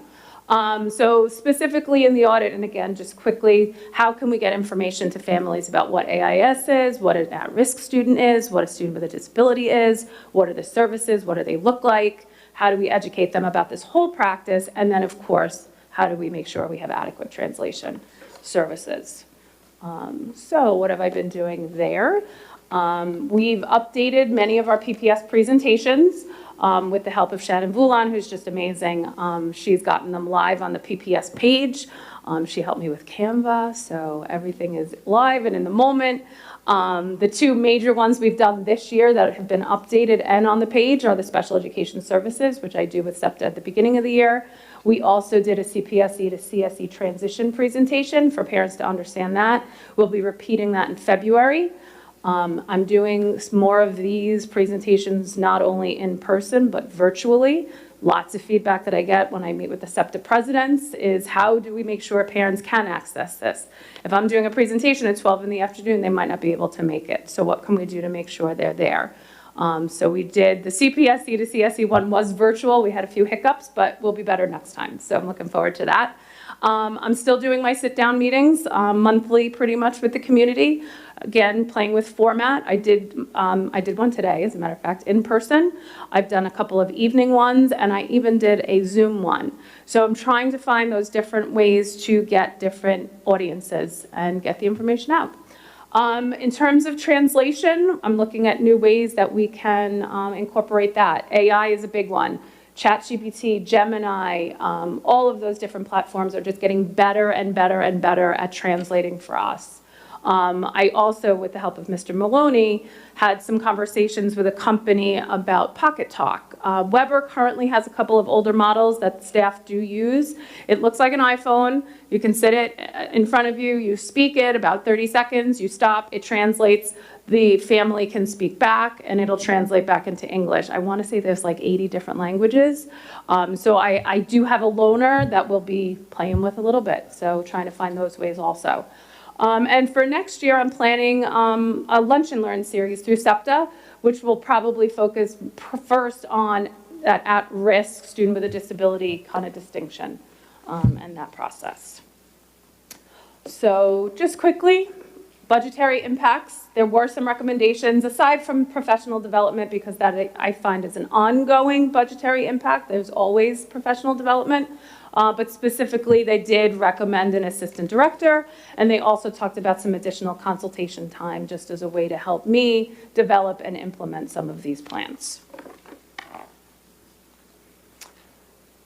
Now I'll switch a little bit to ICT and where we are with that. Programmatic history before the 21-22 school year, we only offered ICT programs at Weber in 6, 7, and 8, and then in selected courses at grades 9 and 10 at Schreiber. Our expansion began in September of 21. First year, we did 2, 3, and 4. We added K1 and 5 the following year. Year 3, which was last school year, we made some changes in the 6th grade model. Previously at Weber, we had one special education teacher assigned to the ICT cohort. They were in all 4 of the core classes and taught a strategies class, pre-teaching, reteaching, things like that, to make sure our students were progressing. This year, or last year, I should say, for 6th grade, we changed that. We now have 2 teachers per grade level. One teacher focuses on ELA and social studies. The other teacher focuses on math and science. And then they kind of co-teach that strategies class. It also enabled us to open up more sections, more seats, and expand the program at the middle school level. Year 4, which is our current year, we're doing that same thing in grade 7. Beginning back in September of 21, when we started all of this, we created with the help of our consultant, a longitudinal qualitative study. And I say qualitative because there is some quantifiable data that we use, but it's a lot of anecdotal information from the teachers in terms of how our students are doing with things like organization, effort, attention, transitions. But that serves as a basis to follow those students and then help tailor our program to the needs of the students in the program. That's a beautiful picture of one of our amazing ICT teams. I love them. That's it. Okay, so what's been our overall impact? And I have to thank both Ms. Javelin and Mrs. Sheehan for their information. They're in the trenches, they're doing it on the day-to-day, and they were able to provide me some great information about the positive impacts they're seeing in their buildings. First and foremost, more students overall involved in inclusion. And I say more students, I don't just mean our special education students, I mean our general education students. This is becoming part of the fabric and culture of our district, and it's benefiting all of our students. We're seeing improved peer relationships. We're seeing increases in SEL. We are seeing a normalization of differences. And I say differences, and I don't just mean students with disabilities, I mean our high-end students as well. Our special education teachers are the experts in differentiating at both levels. So it's been amazing. It also helps us keep those higher expectations for our students. We keep pushing them. We keep pushing them and pushing them so that, and we're finding that they're rising to the occasion. We're also seeing improved problem-solving skills. I've been able to get into the 6th grade and 7th grade cohorts where our students have had the luxury and benefit of the program at SUSA for a couple of years, and the change in what you see students being able to do and just watching it happen is unbelievable. They're able to transition. They're able to work collaboratively in groups. They're able to independently move around and do different activities in a way that we weren't seeing before. And that's also not only the dedication of our teachers in the program, because they are all extremely committed, not only our special education teachers, but I have to tell you the gen ed teachers are amazing to work with. But this ongoing professional development that's happened for everybody, including our special area staff. So we've had our consultant in, and he is working with them on targeted support, working on differentiation. What are the models of inclusion? How to make that happen? How can we share our expertise? Just an example, at SUSA, our special education teacher is part of the grade level meeting now. So not only are those great conversations happening within the inclusion class, it's happening within the grade level. Our team meetings at Weber, the special ed teachers are part of those team meetings, and they're all having these great conversations and sharing a lot of expertise. And it's really helped improve our parent-teacher relationships. We can speak better to how our students are doing, all of our students. So I just want to highlight that again. It's not just about the special education students. Our general education students are growing and thriving as well. A question that has come up in the past, and I know in working with Dr. Hines, there was always conversation that the more offerings we have through the special education department, it enables us to keep more of our students here in district. Philosophically, I always believe we can do it better than some of our out-of-district placements because of our investments in our students here with us. So this is just kind of some historical data starting back in 2014. When I started tracking all of this. The first column there is the total number of students that we had in out-of-district placements. So just using that 14-15 line, back then we had 810 students classified in special education, and 87 of those students were out of district. That represents about 10% of the special education population that were in out-of-district placements. Moving down, you see a nice trend in students coming back, returning. The highlighted sections are when we began the ICT program. So again, you'll see that downward trend of continuing to bring students back. By having more options in special education and different conversations about what resource room is, what our Mile and Rise programs are, what our ICT program is, it enables us to open up different spots for students and bring them back into programs that in the past, beginning in 2014, we were not able to do. The rest of the data, it's important to say, is straight from the New York State report card. It's based on our bed state information. I checked as of yesterday, and 23-24 wasn't up there yet, so that's why those columns are missing. But I know how many students I have out of district in 23-24, and then again for this school year. So we're about 30 students down from where we were 10 years ago in district. Where am I going with all of this? So I'm going to continue to focus on those recommendations. We really want to look at our RTI practices and any kind of professional development that we need there. The collegial circles have been very well received by the psychologists, so that's something I'm hoping to continue as well. And with the support of SEPTA, doing more Lunch and Learn series, not only next year, but into the future. We will be continuing to expand the ICT program, year 5 next year. We're going to change that model in 8th grade, and year 6, we begin the work at Schreiber. Overall, I'd like to start focusing more on our conversations at CSE, at building level meetings. What's the difference between a student with different abilities versus a student that needs special education programming? And I think that's it. Okay. Thank you. Thank you very much. Yes, thank you. We'll start on that end. Yeah, let's reverse. Thank you so much for that presentation. So I saw the audit last year, the report, I read the full report prior to being on the board. So just a question, I'm trying to think of the way to word it, but is there a way to tell us what the caseload is for your staff of how many students that your assistant directors each have?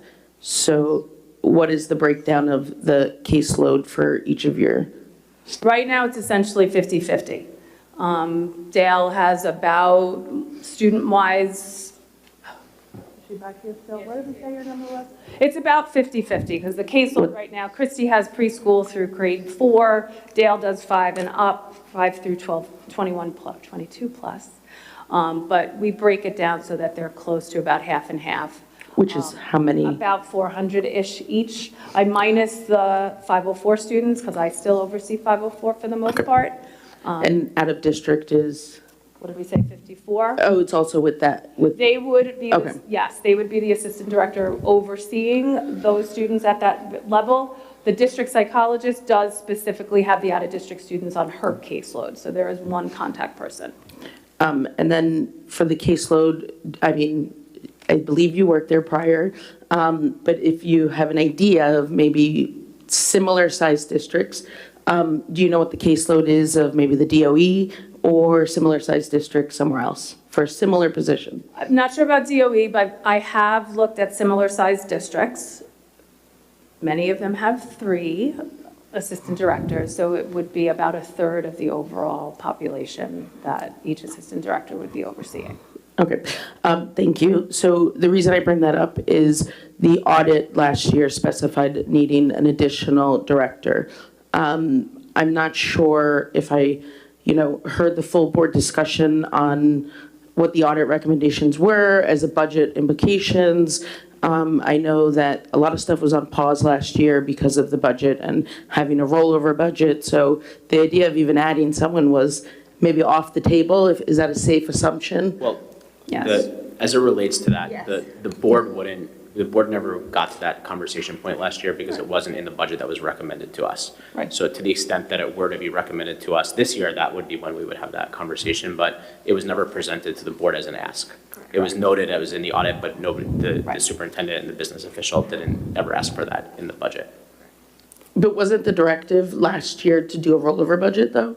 Or was that more of an administration decision to do a rollover budget? If you followed the budget process last year, which I know you did, we were presented multiple budget scenarios, and we opted for one of the scenarios, which was not a rollover budget. It had a few adds and a few removals, but right? Yep. Neither of the A or B choices included an ask of that position. So Okay. it was never put to the Board of Students. So the only reason I bring it up is, for me, it's still part of the audit that we asked for. I will say we, because I'm here now, that we asked for, and I still think it's an important thing that we have to understand that doesn't exist yet. There's something that we asked for in an audit to look at what the PPS department can improve on, and one of that was a new position. And I understand where we haven't seen our budget yet. So for me, that I, as a community member, never really heard what the final discussions of this audit on that position maybe was of last year. So, for me, thank you for the caseload that you guys have, and continuing to take on that caseload. And I understand for the entire district, it's not just PPS, that, due to our budget constraints, the PPS department is not the only area that maybe had restrictions. So for ICT, I thank you for the presentation. I appreciate you providing, kind of the financial breakdown of what the maybe savings were, if we're going to use that word, for bringing students back into district. I just wonder, really, I think that number is higher of a budget savings, because the only thing that I'm not seeing, just as a full board to really understand, is, when you take a student that might be in gen ed and then go into ICT, an ICT student does not receive resource room, correct? Correct. So we haven't quantified that number to know how many hours of resource room have we taken away from a different building or the same building from that same student who maybe got it in first grade, who now does not get it in their ICT placement. So that number hasn't been quantified, really. I'm not saying any of us asked for that. I think it was really looking for that bigger number of out-of-district placements, but I don't think anyone's looked at that quantified number. Or maybe you have, yeah, and the benefit of those resource hours now being alleviated for those other students who are still in gen ed, who still get it, and the ratio's potentially there. I believe last year there was a reduction in a resource room teacher in one of the buildings. So again, maybe that should be presented at some point. The other quantified number that I haven't seen is, I'm gonna say a statement, and you can clarify if you think it's an accurate statement potentially, but it is potential that some students, when they struggle academically, show behavioral issues. And because of those behavioral issues, which is a manifestation of their disability, they potentially need an aid, an EA. So now we have gotten students into ICT who potentially are succeeding a little bit better and who no longer need an aid because their academic needs are being met. So for me, I haven't seen that be quantified either, of the savings on the EA that is no longer a necessity for that student that got moved in to an ICT placement. So that's the only reason why I say that while I appreciate the presentation showing the budgetary savings potential, I believe that number potentially is larger. Because of these other small items that. Can I ask you a quick question? What number are you referring to that was the budgetary savings? Did I miss that? Is there not? I think when she's talking about students coming from out of district back to the. Is that a savings? School would be a savings. Sort of a dollar amount. If there was a dollar amount to a student. But you don't know that those are from ICT though, right? That's just broadly. No. Is that what you were saying? Those were like exactly what matched to the ICT program? it enabled me to look at the other programs and potentially make changes there, enabling me to keep students in versus sending them to out-of-district placements. So not necessarily going into ICT, but I think what Sandra was talking about too was the savings that may or may not have come from students that moved into ICT that might have had aides, but because of the offering of the ICT program, they didn't need that Okay, level got of it. support. Got it. Yep, I can get, I have that information. My last comment. Rhetorical. How do you quantify the social emotional value of a student's mental health to be now with peers, to now be in the least restrictive environment, and to now be in the environment that they needed for their learning in the ICT program? For me, I don't see a way to quantify that as something for our students' growth. So I appreciate the ICT program. Thank you for everything you've done for it. I don't really have questions. Thank you. Got it. Thanks. Ms. Maloney? Thank you for outlining the changes that have been made for out-of-district and for helping us understand the numbers for ICT. I think that's all very enlightening for the community and for the board. So I think that's the first time we've kind of seen it laid out, really, really detailed, so I appreciate that. And I also want to say that I could not be more thrilled for our students, for our families, and I am incredibly grateful to you that you took this, these recommendations very, very seriously and implemented a massive amount in a very, very short period of time. I think it's incredible. You just did it with grace, and I'm so impressed, and I'm glad that it worked for our community. So I'm thrilled, and I have absolutely no questions. Ms. Gilliard? Sorry. Thank you also for your hard work. I mean, it's hard to build a program from nothing, and this program came into existence really fairly quickly, and it's, you know, a whole additional amount of staff people and a whole different endeavor, and I see that you're tweaking things, and I really appreciate it. I think the most important part is it's allowing us to serve students better, at least some number of them, and it seems like a beneficial environment for everyone, right? If only we could just put 2 teachers in every single classroom, but we can't. So I have 2 questions. The data on the out-of-district placements, so there's no information here on like which cohort it is. I mean, this is an overall number. Right. So like how, numbers-wise, right, how many students do we have in our ICT classrooms this year that would be out-of-district placements if we didn't have ICT? Do you know? So it wouldn't necessarily be our students in ICT. It would be our students potentially in the TLC and RISE program. Got it. So, but what's the absolute number? Because it's hard to tell, like, who's leaving, who's coming, right? Like, what's the absolute number? And like, I understand, sorry, it echoes through. Yeah, I don't have an exact number for you, but if the board needed that information, right now I know of at least 1 student that came back to district, but the change also happens for the incoming K cohort.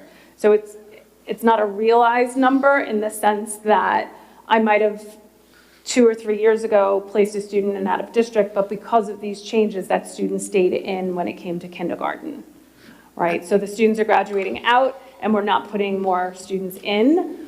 I definitely know of at least 1 to 2 students that did come back to district last year because of these changes in RISE and TLC. But I could get more specific data if the board wanted that. No, I see what you're saying. The numbers of who's coming back doesn't tell the whole story. Correct. Because it's also a change in philosophy and capacity that changes the way we do things going forward. Second question, I just want to clarify because of something Sandra said. My understanding is we have sort of a vast diversity of students that we're serving in ICT. And so not every student that we're talking about gets or needs resource room. Not every student in the ICT program would need an aid if they weren't in the ICT program. Is that right? They're very, very different students. Yes.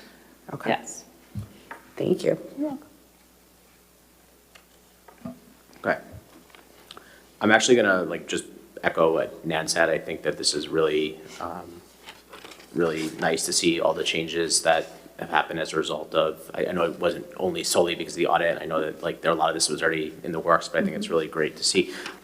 My only question is, and do you get a sense just in your dealings with the community and the, I guess, your clientele, is there more satisfaction in outcomes, particularly in some of the things that we had gotten feedback on, that teachers weren't always fully understanding the IEPs, or from the teachers saying that they weren't getting what they needed to support the IEPs? Do you feel like some of that stuff kind of anecdotally has improved at all? We're getting there, yes, yes. The conversations are definitely changing. Just as an example, I had a speech department meeting the other day, and we had a really great conversation about what a speech conversation needs to be at a CSE versus what it was a year ago. And those conversations with parents are changing. So we're getting there. We're definitely getting there. It's an ongoing, but I am seeing some changes. I'm hearing things from parents. Just today, another parent came to me and said, to Sandra's point before, like, how do you quantify this? These students that may not have been going on play dates and to birthday parties before are doing that. And that's a quantifiable thing.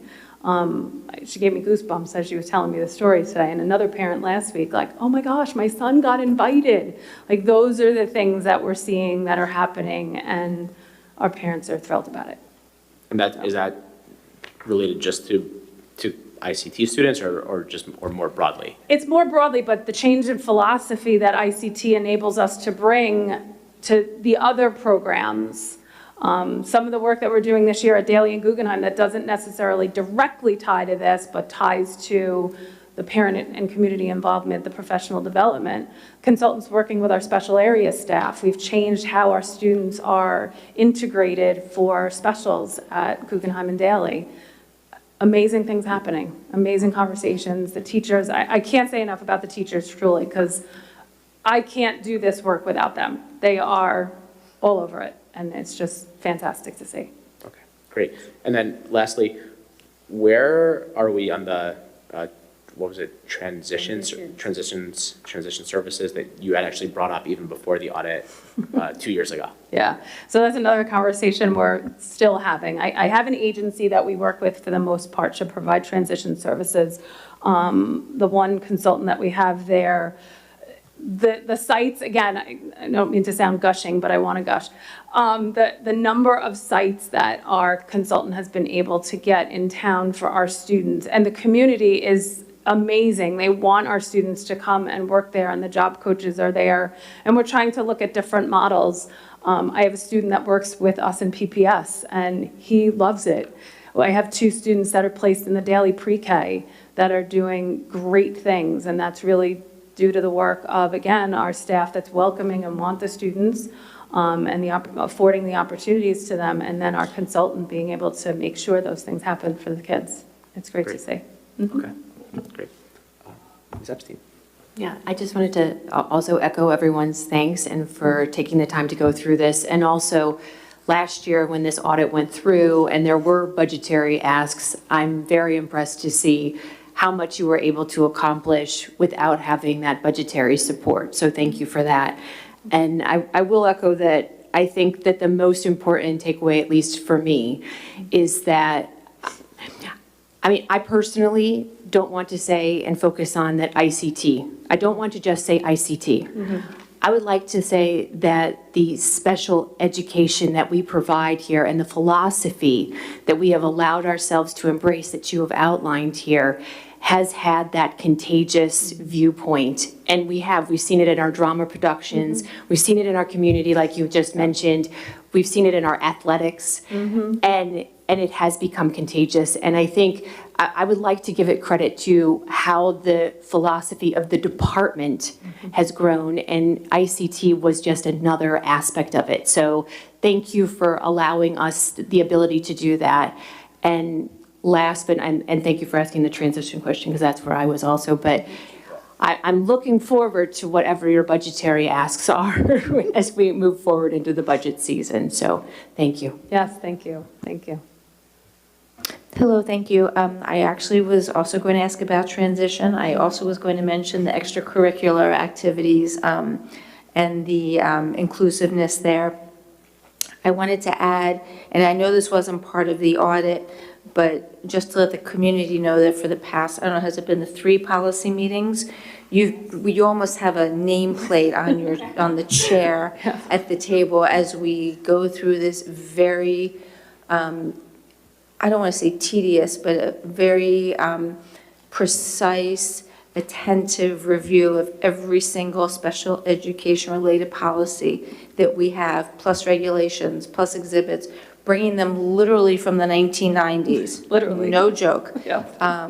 Into where we are now. So as chair of policy, I appreciate you being at the table with us. And also my co-committee members who are very well versed in special ed, so they know I defer to them. So the only thing I wanted to ask, the only question I wanted to ask is there a follow-up? Usually when we have an audit, for example, that comes out of the audit committee, there are also, we have the little things we tick off, and then there's usually some kind of a follow-up. Okay, a corrective action plan, good. Is there anything like that that we as a district need to do for this audit, or was it just, okay, we're going to give you these tasks, you let us know what you've accomplished, and we're done? In other words, are there next steps? Right. I think that the recommendation to have the consultant continue for some additional hours, I think it was 5 hours, they were suggesting was to do that and really formalize. Right now, truthfully, it's all in my head. And, I'm following it and I'm doing and making the philosophical shifts as we go along. But that was the intent of having the consultant continue, was to memorialize that corrective action And plan, will so to speak. will we hear anything in the future from the consultant, or is this just specifically the consultant working with you to make sure that the various recommendations got implemented and then the consultant disappears? Or So due to the budgetary constraints, I wasn't able to have the consultant continue this year. So this is a little guidance that she had given me, off the record, and, I've kind of been running with it. Certainly, I'm open to any support that the department or I can get to help move this forward. Thank you for letting us know. You're welcome. Okay. Okay. Thank you very much. Yes, Dr. thank you all. We look Thank forward to the next update and the budgetary. Thank you, Stephanie. You shouldn't have to do one in a while. Not for a while. Okay. So we're now going to move on to, it's 10:30. We're going to move on to item 10.3, which is a review. I know this says Port After School Care Services RFP process, but it's really specifically to how we're going to move forward regarding our RFP that is due anyway. So, Sure. Kathy, do you want to kind of set the stage? Yes, good evening. Just as a reminder, back in 2022 is the first time the district had gone out for an RFP service for after-school care. Prior to that, the district only had in Guggenheim and Daly two elementary schools, and we used to bus some of the students to those schools for students to participate in the program. But we wanted to actually have it at all 5 buildings, so that's why we went out for an RFP. And at the time, the major focus of this was for academic assistance with homework, to have enrichment and recreational activities, and flexibility with attendance schedules for the enrollees. So at the time, this was really new for us. So when we did receive the RFPs, we had a committee, they sat and met with people who proposed services. And then we selected Port Washington Children's Center. And I think it was a learning curve for all of us because there were certain requirements that we wanted teachers who were certified to work with our students to help with the homework and everything. Doing that, you need to have a certain level of staffing. So if you have parents coming and going, you still have to have the same staffing requirements. So Port Washington Children's Center did work with the district. They actually did hold their pricing for quite a while, but I know that they have certain demands on their organization, just as the school district does. So at the December budget and facilities meeting, we did discuss the need to go out for an RFP because things have changed, and I think it's only fair to go out and present it to other providers, as well as Port Washington Children's Center, to just level the playing field so that everyone can provide proposals. So with that, an estimated timeline is by the end of January. The request for proposal will go out the end of January. On or about like March 20th, we'll ask for proposals to be received by the district. Then the following weeks, March 24th and 31st, we'll have select organizations meet with a committee to further discuss their proposals.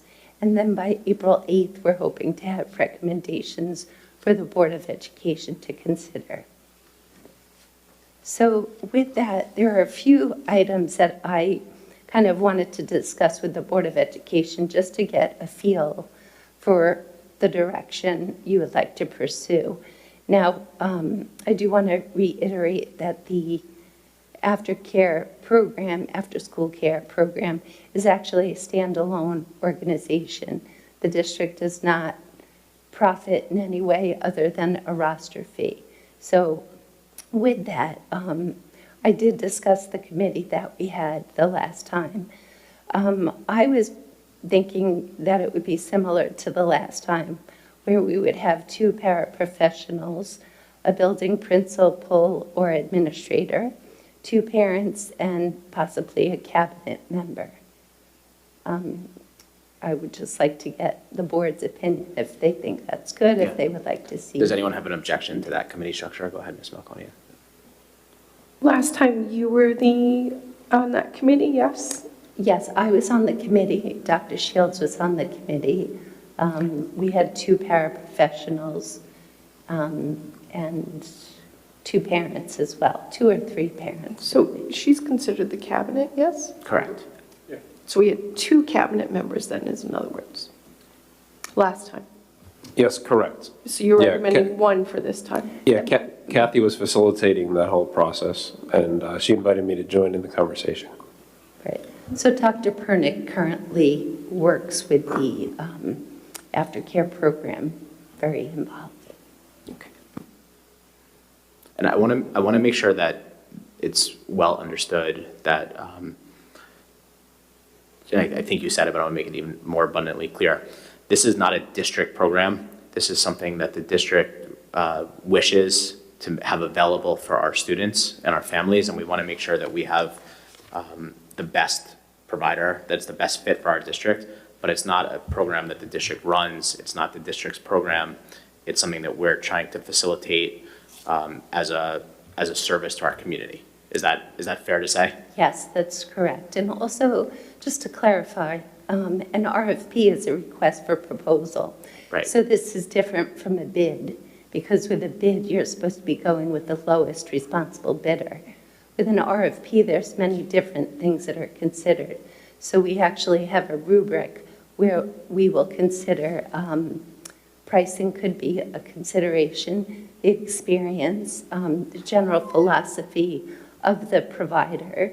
Does that coincide with what the district sees as something that they would like?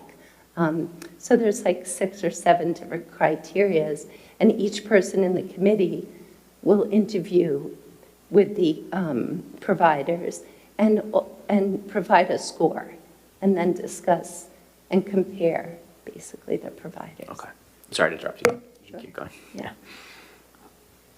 I'm okay with the committee structure. The only caveat I would say is I would hope that the parents that we would utilize for it were hopefully parents that have been through this most recent after-school experience that we've been dealing with.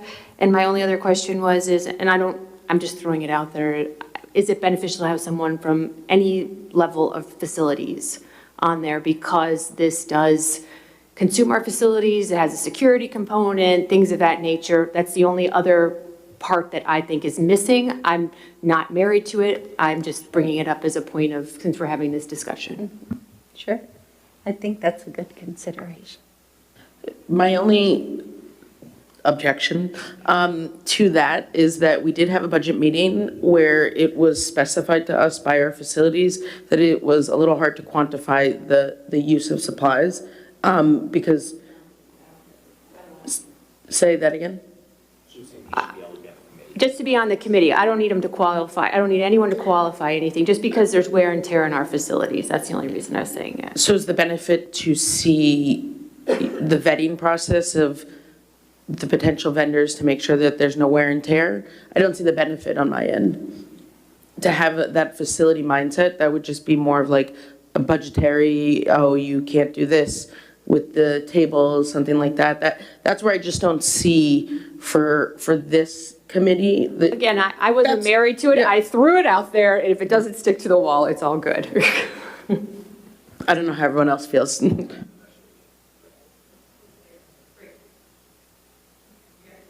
Okay, thank you. Keep going, please.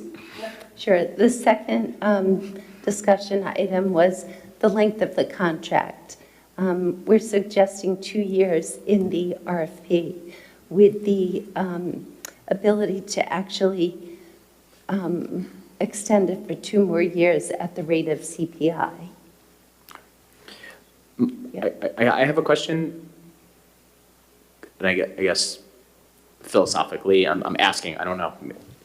Do we want to have control or even input into the change over 4 years, the rates, so that, or is that kind of how we ended up in a situation where we're being attached to the rate hike? Meaning, like, if this is an outside vendor, should we just kind of let them handle it and be the vendor? I'm asking. I don't know Sure. what the right answer is, but I'm concerned that if we lock it to CPI, it's kind of just, picking a number out of the air. So this is I'm asking, something that the district does with like transportation contracts. So the reason why we would want to ask what fees they're going to be charging is that's the reason why we're going out for the RFP, to see if we can get the most competitive pricing for our community. So if the provider doesn't think that CPI is enough for them to do and be sustainable, they would say, you know what, I can't extend it. We need to go out for an RFP because my expenditures are not being offset by the fees. That makes sense. I got you. That's perfect. Go ahead, Ms. Will we be specifying when that contract is, that it's not a fiscal year, 2 years, it's a school year, 2 years? Right, so the contract would be for the 25-26 school year, as well as the 26-27 school year. And there'll be fee structures to show if there is going to be an increase from 1 year to the next, what will it be? Yeah, you had it. So I'm curious, and other than that there's work associated with it, but I have looked at some other school districts that do provide after-school enrichment, and it seems to be that the standard contractual relationship, and granted they might be slightly different than ours, is an annual basis, and then it can be extended annually. And maybe that we could ask them what their fees are for this year, and then again at the end of the year or whatever point we determine, to say to them, okay, looking forward, if you're considering renewing or extending this agreement, what would your fees be then? And considering if we need to go out for an RFP again or looking at a different vendor. Is there a reason why you wouldn't do it on an annual basis, so as to kind of, again, remove us from the situation and really just make it as, evaluating it on an annual basis like we do some of our other arrangements? Sure. I think it's really to provide stability, because going through this process is very involved. And also there's a relationship, I think, and a learning curve with the parents and the provider as well. So I think 2 years is beneficial. So, yes, so we're just, because I was said I would be good with 3 years, and Mr. Smith is saying, you're saying 2 plus 2. Right, by You the know. CPI, so it's kind Right. of limiting it. And it would be a conversation that would take place about this time for the next year, so we wouldn't have this gap where we don't have a contract. Correct. Right. Well, right. So it would be for the following year. So at this time, if we said to the provider, okay, everything's going well, would you like to extend it, increasing your rates by the rate of CPI? And if they would say, that's not going to work for us, we should go out for an RFP. General 2 plus 2. Yeah, I just want to, I'll follow your recommendation. I just want to make sure that if we're going to bind ourselves for 2 years, that we don't find ourselves going out of pocket in year 2 for anything unanticipated that we couldn't foresee in year 1 if we're tied to the CPI rate. When you say out of pocket, Meaning- the district doesn't pay Well, anything. facilities, I don't know if salaries change. You know, I understand we have contracts there, and we can kind of foresee what that is. But we don't pay any of the But they use people. the facilities, so. Okay. Right. So if the provider actually saw that their fees, that their salaries were going up, or they were having additional expenses, they would have to say to the district, they would give us 30 days notice saying, you know what, we can't continue this at this rate. We misjudged our staffing requirements or whatever. So they would let us know. And at that time, we would have to go out for another RFP. So you got that 2 plus 2. Okay, thank you. So in the current RFP that we had done in 2022, we really didn't have figures about what the participation at each school would be. So in an effort to make it more clear to the providers, the district is going to be providing by school an estimated tuition rate so that we can have providers let us know what the staffing levels would be for them. To enrollment or tuition Enroll- rate? Okay. Enrollment, I'm sorry. And then participation rate is what I meant to say. Thank you. So that's really just for your information to understand that. We currently have fees for 1, 2, 3, 4, and 5 days a week for participation. Is that something that the board still wants to continue? Repeat that. So having flexibility where if a parent just wants to go 1 day a week Yeah. for the month. Okay, And so we also 1, got 2. feedback that people would like more flexible pickup times as well. I don't know if that's something that, I just want to throw it out there that that's something we've heard from parents as well, that they'd like to see more flexible lengths of the day as well. In terms of later in the day? Well, meaning like if it's, and I'm like a couple of years out of this program, but I know we've gotten some emails even recently. I don't know what the exact parameters are, but let's say the pickup is at 6.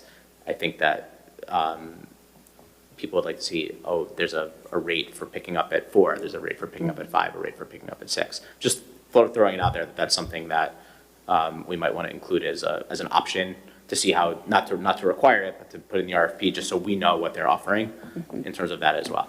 Go ahead. I just have a question with all of these financial requirements on the vendor and requests on these vendors, just again, as a newer trustee to understand the RFP process. But technically, whatever we agree on, whatever you've presented is going to be put in the RFP. You're going to send it to, you're going to reach out to vendors. Vendors will reach out to you. And there's potential that multiple of these vendors don't reach all the metrics on the RFP. Yeah, for sure. So these are just wishes. Well, for what I'm asking, I'm only saying, in addition to asking them to say if they also tell us in the RFP what your options would be for length of stay, so to speak. That's all I'm asking. And so what we So that could would be do part of for your. that is say, is there a discount if somebody picks up at 4 o'clock, 5 o'clock, 6 Yeah, o'clock? exactly. And the provider could say, no, there's no discount because I have to have Staff for the whole somebody here, time. whether you pick up Exactly. at 4 or 6. And that would be something, so when we evaluate the pricing structures and all of those, like, is there a fee if you just drop them off? Or, different fees. We would say, okay, let's assume this frequency people pick up at 5 o'clock, or, so we try to make it level. Yeah, so I just wanted to, I think it should be known, right, that while we work as a board, for us to be as a board, there's still community listening, that these are just wish list for an RFP It's for the asking the vendors to potential give us. vendor, but that this is not going to be a set in stone, because the board discussed it tonight, that some members of the board would like this to be part of the RFP, that it's actually going to be part of the vendor that wins the RFP. Correct. Right, it will be considered in the RFP, and the committee is going to look at all of the responses in totality and see which one offers what they believe is best for our community. Thank you.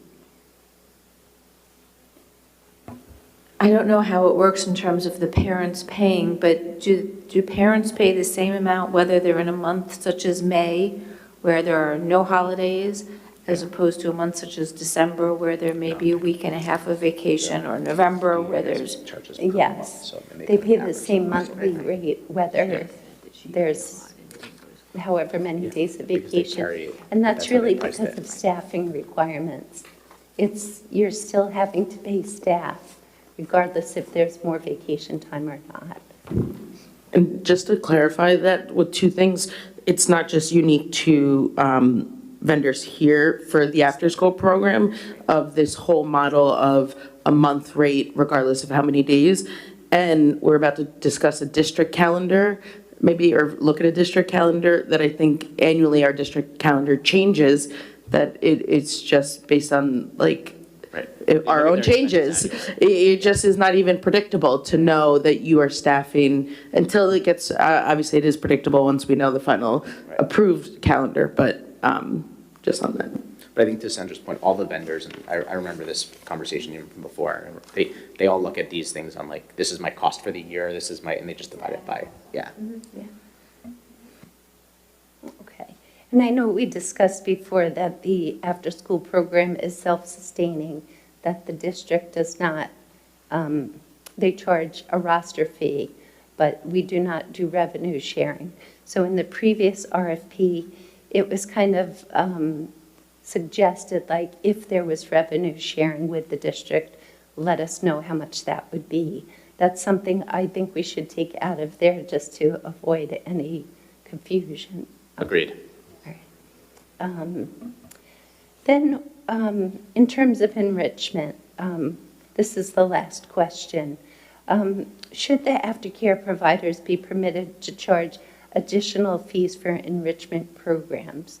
So in the past, you would have children going to aftercare, but some might go to like a chess club, or they might go do yoga. So they would leave that kind of the after-school program and go do this. I wanted to get the board's feeling on that.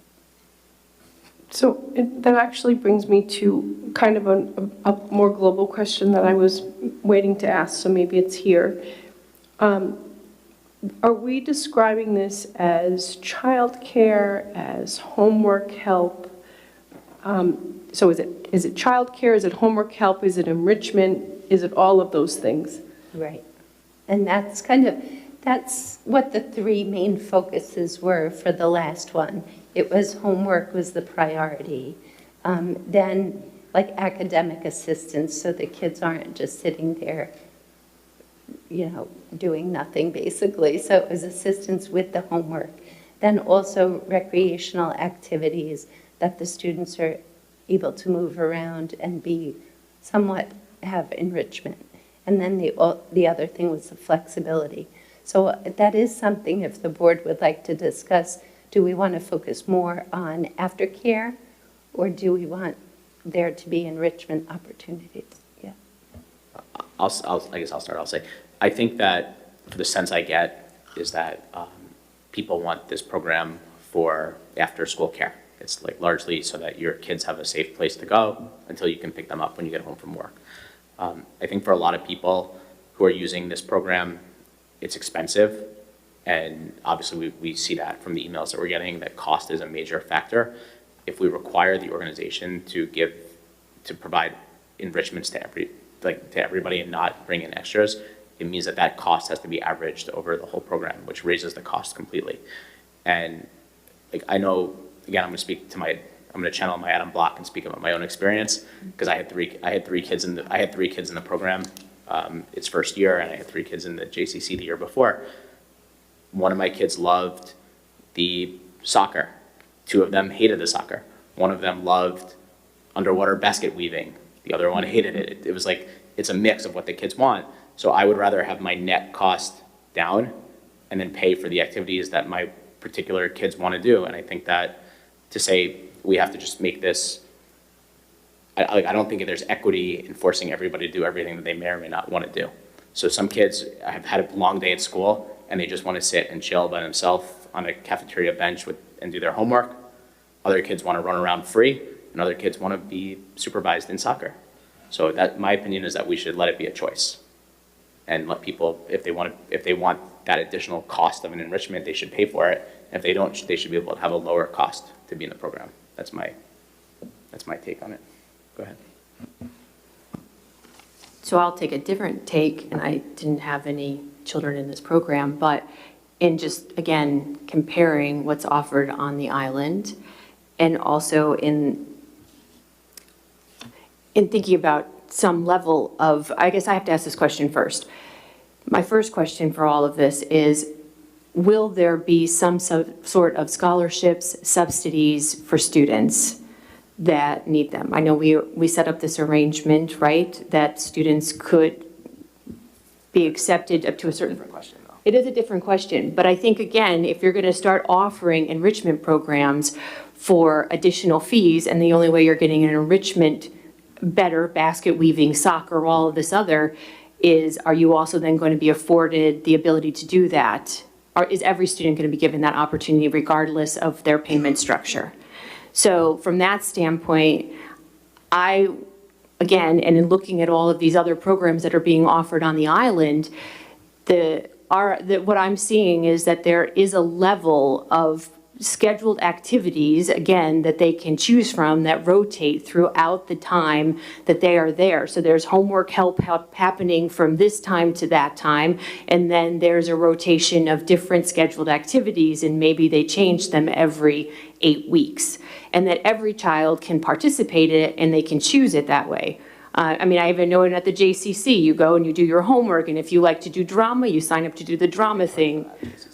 But yeah, of course they charge for that, but I'm just saying, but all the other programs that you're looking at, they're asking them to provide some sort of enrichment beyond just doing homework and having the ability to do that and not pay for it additional. Right. So I personally would like to see that, number one, whatever your all-in cost is, or, I mean, this is my personal opinion, but I think it's easier for families that are budgeting and planning to be able to say, I know that I'm going to spend this much, and I know that these activities are going to be offered to my student. And I would think that in our RFP, we would say, what does your program look like during the day, and what enrichment activities will you be providing, and how often does that, rotate, that schedule rotate? I think once we start charging for additional things, once the vendor starts charging for additional things, it does create a difficulty in management, and I think it creates inequity for the students. I tend to agree with Julie on this, and I would be most interested in hearing like what you and the committee think once you've looked at all these vendors, and I'm sure there will be differences and maybe we'll change our mind on some of this stuff, but my gut thought was that once you tell a vendor that they can charge extra for enrichment, which is a pretty amorphous term, suddenly you've created an incentive structure for them to call anything that isn't a kid sitting in the cafeteria enrichment. And then we have a structure where like the kids whose parents aren't paying extra are really paying for their kids to just sit. And I think bare minimum on an aftercare program should be some activities, some running around, some homework help.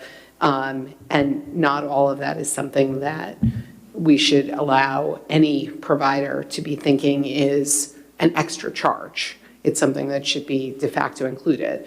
I think the stuff that Adam's alluding to might be a little different, right? If the vendor is bringing in another vendor to do something, I see them wanting to pass on that cost, but I don't know that that's necessary to have.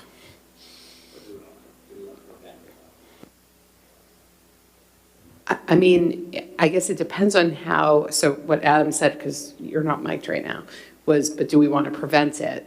And I don't know if we can have our RFP be worded broadly enough that we can sort of listen to what people would offer in the normal course, and then what would be things that they would want to be an extra charge and go from there.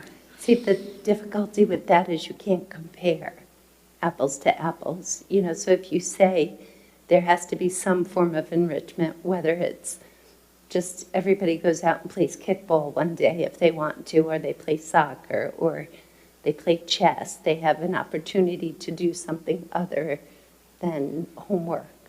You know, like, I think that's appropriate because you can keep the cost down, but the students are also being exposed to something that's fun. I mean, I 100% agree with that, right? Those are not things, I think what you're saying is those are not things that we should allow a program to charge extra for, that we should be requiring that there are some structured offerings if students want to do it. Because if your goal is for aftercare and to keep it at the cost as low as possible, then you can't, if your goal is to offer extra activities, then that's an outside organization that parents could take their child to have those activities, in my opinion. Okay.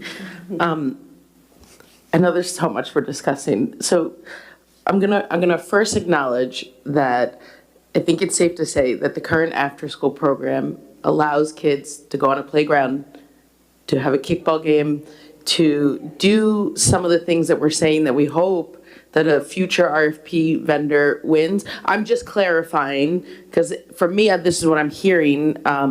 And while we got some community comments, you know, on enrichment, it's not necessarily that every single student in every single current after-school program with the current vendor is sitting at a chair. So I think it should just be acknowledged, because a lot of us just kind of said that, like, this is what we're hoping for the next RFP process. But I mean, speaking for only myself, I think we're just talking prospectively. I don't think anybody meant to be implying. Okay, that I just wanted to, like, yeah.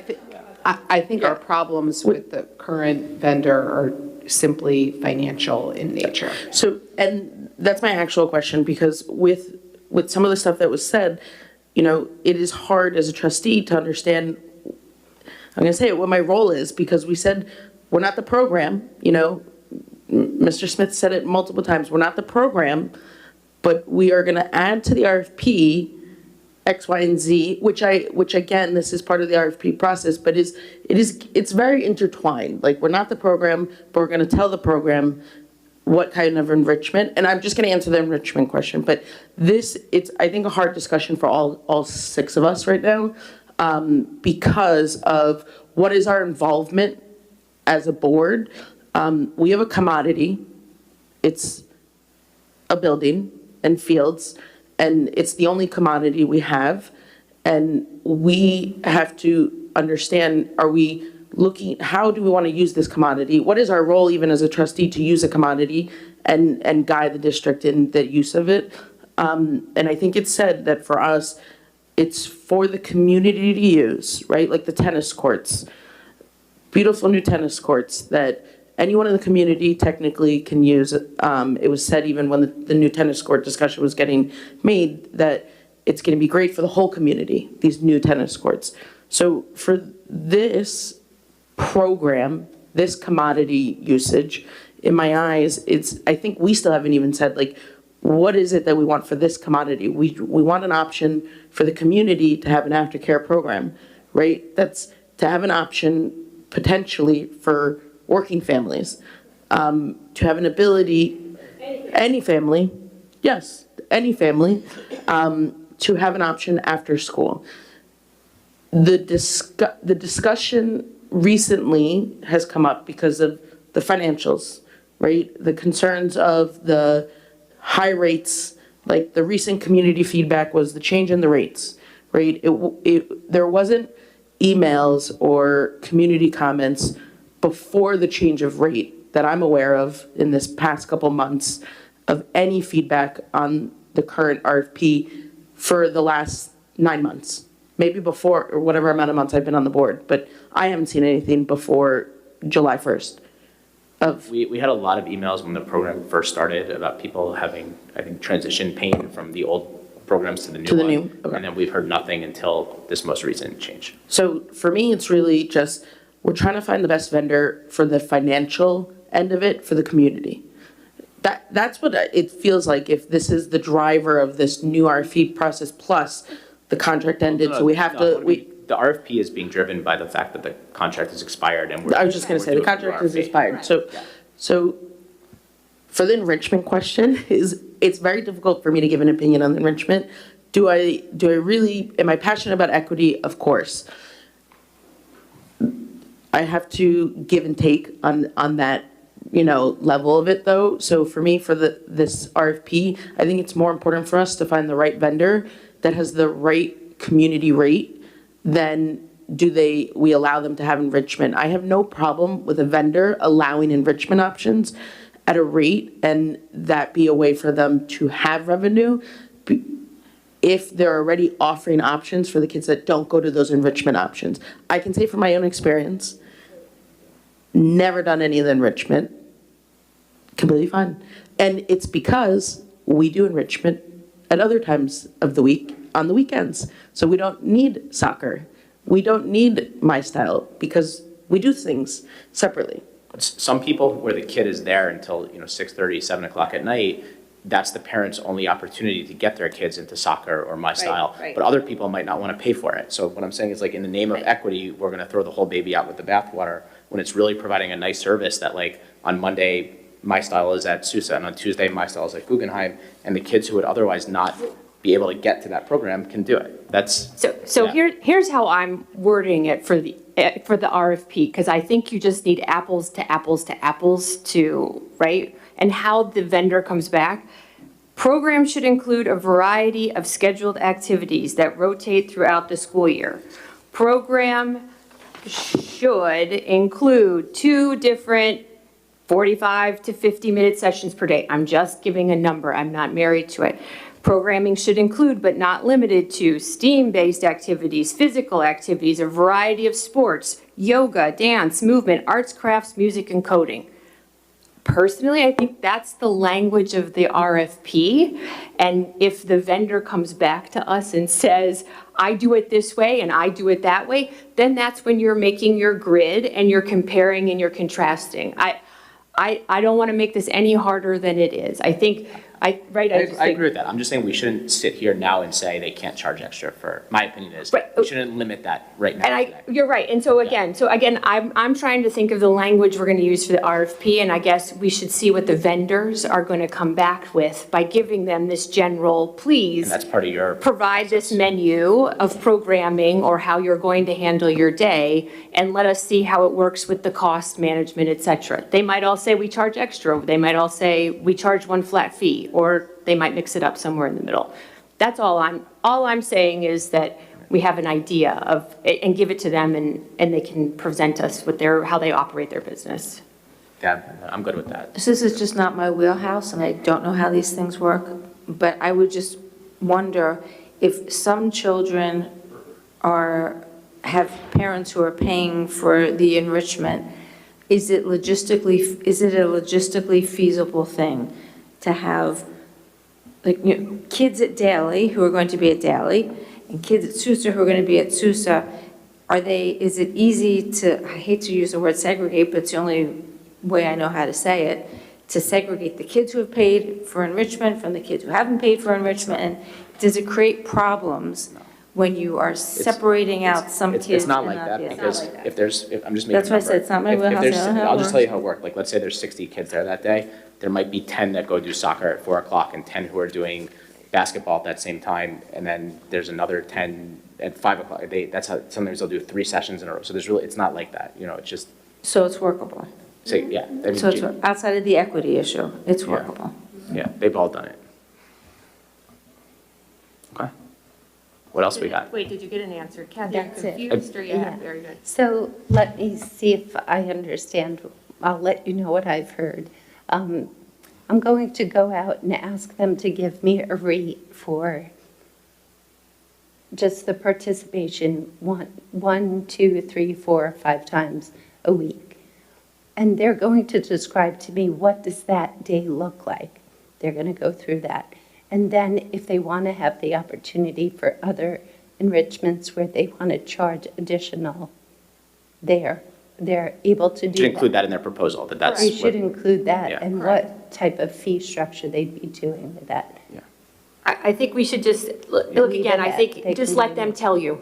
Okay. I don't think we should try and structure it. I think they have to run their business, and so therefore, they said to take all of this information, put it in your grid, compare apples to apples, and balance out how it's going to work and what looks like it's going to be the best for to meet the philosophy that we can create this system at all of our schools. And remember, the vendor programs change and the prices are going to change, and that's usually going to be a pass-through, I would think. Okay, but the tuition rate, basically, it should remain whatever's in the contract.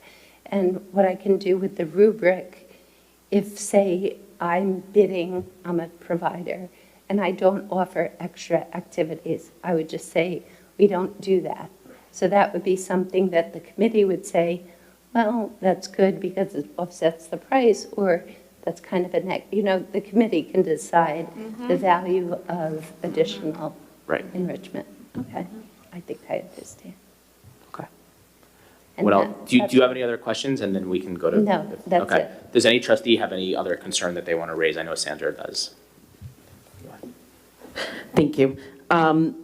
Can it, if it's okay with the board, can it be asked the experience the vendor has in other districts with students with IEPs and 504s? Sure. Sure, you know the question. Yes, it doesn't currently have Yeah. that language in there, but I can definitely. Ms. Epstein has. What are you reading from? I'm She reading pulled from, another school I that- pulled Okay. a whole bunch So of RFPs. whatever way it's worded, but as far as knowing their experience, and it wasn't clarified, it was kind of brought up by Ms. Epstein, but I didn't hear anything, and it's not in anything that I can read. Are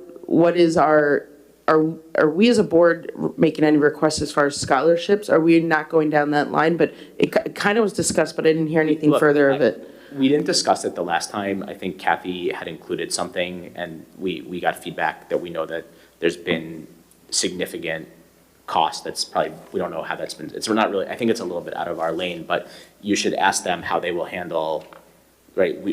How about this? Yeah. Can we ask, do you provide subsidies for income-eligible families? And that may be how we What does asked that it look like? before, right?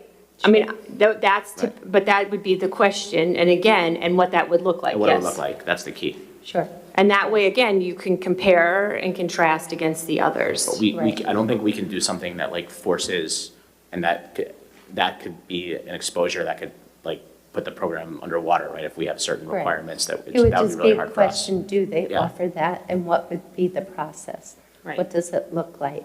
So there is wording in the current RFP, but I can look at the wording that you have as well to make sure it's clear. My last question, the 5 buildings. So a long time ago, there was not 5 buildings. 2 years ago, is that? There was 2 buildings. 2 buildings. And now recently, 5 buildings.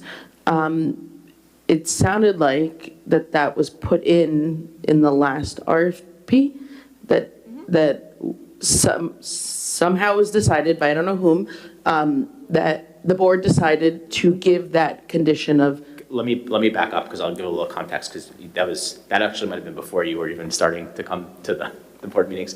I mean, I know it, I'm just asking for it to be discussed. Way back, there was two vendors. One was at Daly and one was at Guggenheim. nobody who was around at the time could ever actually figure out like how that had come to pass, that those were the two vendors. We hadn't done an RFP. It was just, I think it was just from inertia, right? That was kind of what they've been there for many years. The ask of the board, or some of the board members, because was floated to Ms. Manuel, who I think really said, oh, that is a good idea, and ran with it. It wasn't really like at the direction of the board, was we should do a formal RFP process. Yeah, well, Emily would say it wasn't. Yes, it was. We should do a formal RFP process, and let's look at doing it all 5 buildings, because the transportation was a big problem. It was expensive, and there were some kids that were spending like 50 minutes to get from Salem to Guggenheim, as an example. So we looked at doing, so the ask was, when we went out to these vendors, was to do all 5 schools to get rid of the busing element of it. That was number 1. Number 2 is that both programs had wait lists, because 2 buildings was not enough. So we wanted to make sure that there was enough capacity so that anybody could get into the program who wanted. That was very important. So if you weren't like in, like, I think the PAS was what they were, right? Not PAS, the one, what was the one that was at Daly? I forget what it was called. Kidsport. You couldn't get into Kidsport unless you signed your kids up when they were in nursery school, right? Otherwise you had no chance of getting into Kidsport. And JCC pre-COVID had like at least a year wait list. So the idea was to make it so that there was accessibility for anybody to come in and out all year. So I don't think we've heard anything that the 5 buildings was too many, have we? No. That hasn't been, or too few. No. That hasn't been feedback we've gotten. Right. Yeah. So my only question with the 5 buildings is, same as all the questions with the RFP, is if a new vendor were to say that we can meet all 10 of these requests, but the one part that we cannot meet is all 5 buildings, is that just part of the RFP that the committee will make the decision of, this is the vendor that was the best vendor with everything that we can meet, but they can't do the 5 buildings. They could do 3 buildings, 4 buildings, whatever it is. And that is a potential. It's not necessarily that because it's stated that it will have to be something met. So there is wording in the RFP that the board could award all 5 buildings or partial. So that would have to be something that's considered. And again, there's the rubric. So being able to be in all 5 buildings could be one part of it. So where they might score a 0 there, they could score more in other places, but I would think that wouldn't be successful. But The only reason I ask is that obviously it's great, right, to have it all in 5 buildings for the 2 reasons you just gave. My only part with any of the things that we've discussed so far is these amount of restrictions for the RFP for the future vendor to get back to where we are right now. Okay, we can meet everything, but then the rate is going to be this amount that is even higher than the current rate. So just more of that flexibility, understanding the process of that flexibility to really look at what are we looking for in a program. That's not our program. the difficulty with having different providers at the buildings is the pricing structure. Because how do you get them to agree, like, how do you have Guggenheim is charged less than Daly? And that was the. I didn't mean multiple vendors. Right. And the other thing to keep in mind is that you don't necessarily have tremendous, since they're not paying rent and they're not paying electric bills, right? They're just paying a roster fee. Because there's OCFS, staff to student ratios and everything, you wouldn't get like the tremendous like fixed cost savings by reducing the number of buildings. As a company, the 2 highest costs that you're ever going to have is your rent cost They don't pay rent. and your staff cost. The staff is controlled in ratios. So unless you were like at a point where by having the extra buildings, you hit like the bottom of the next staff member. So that would be on a ratio of adult to children, not on director, security guards. So that is actually inaccurate. Multiple locations mean higher potential costs. No doubt about it, but I'm saying they don't pay rent. So it's not like that's a huge cost that they don't have that we're providing them for free. The staff number goes up though. Yes, there's more than 0 costs, but you understand what I'm trying to. I know the rent part of it, but I'm wondering if you understand the staff part of it, of that We'd have to ask them about that. We went from a 1 building cost for staff. I mean, we're looking at this as really the full process of it, even though it's not our program, that we are asked a couple of years ago that a vendor be in one location with set staff for one location, and we more than tripled their costs with 5 locations. So I'm just trying to look at the full process. We didn't have that beforehand, right? Our first RFP was for 5 buildings. Before that, it was like vendors who came to us and said, hey, we want to do this, and we just said yes. So that wasn't working, because the 2 programs were exclusionary because they were limited, right? So this was kind of the solution. Yeah. I would just say for purposes of this discussion, we need to make sure that Kathy has what she needs for the RFP. Yeah. And then these are the things the committee will weigh out and present. And the good news is we as the board get to receive this information and we approve the final choice and whatever fun things come with it, right? So that part of it, I mean, we can discuss this till the cows come home, but I'm just considering all of the people here in the audience and trying to get the job done of what we want to do. I'm sorry, it's been a very long day for me. I know.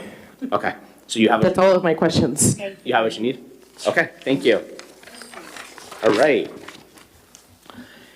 We got through it. It's actually not as late as I thought it was going to be.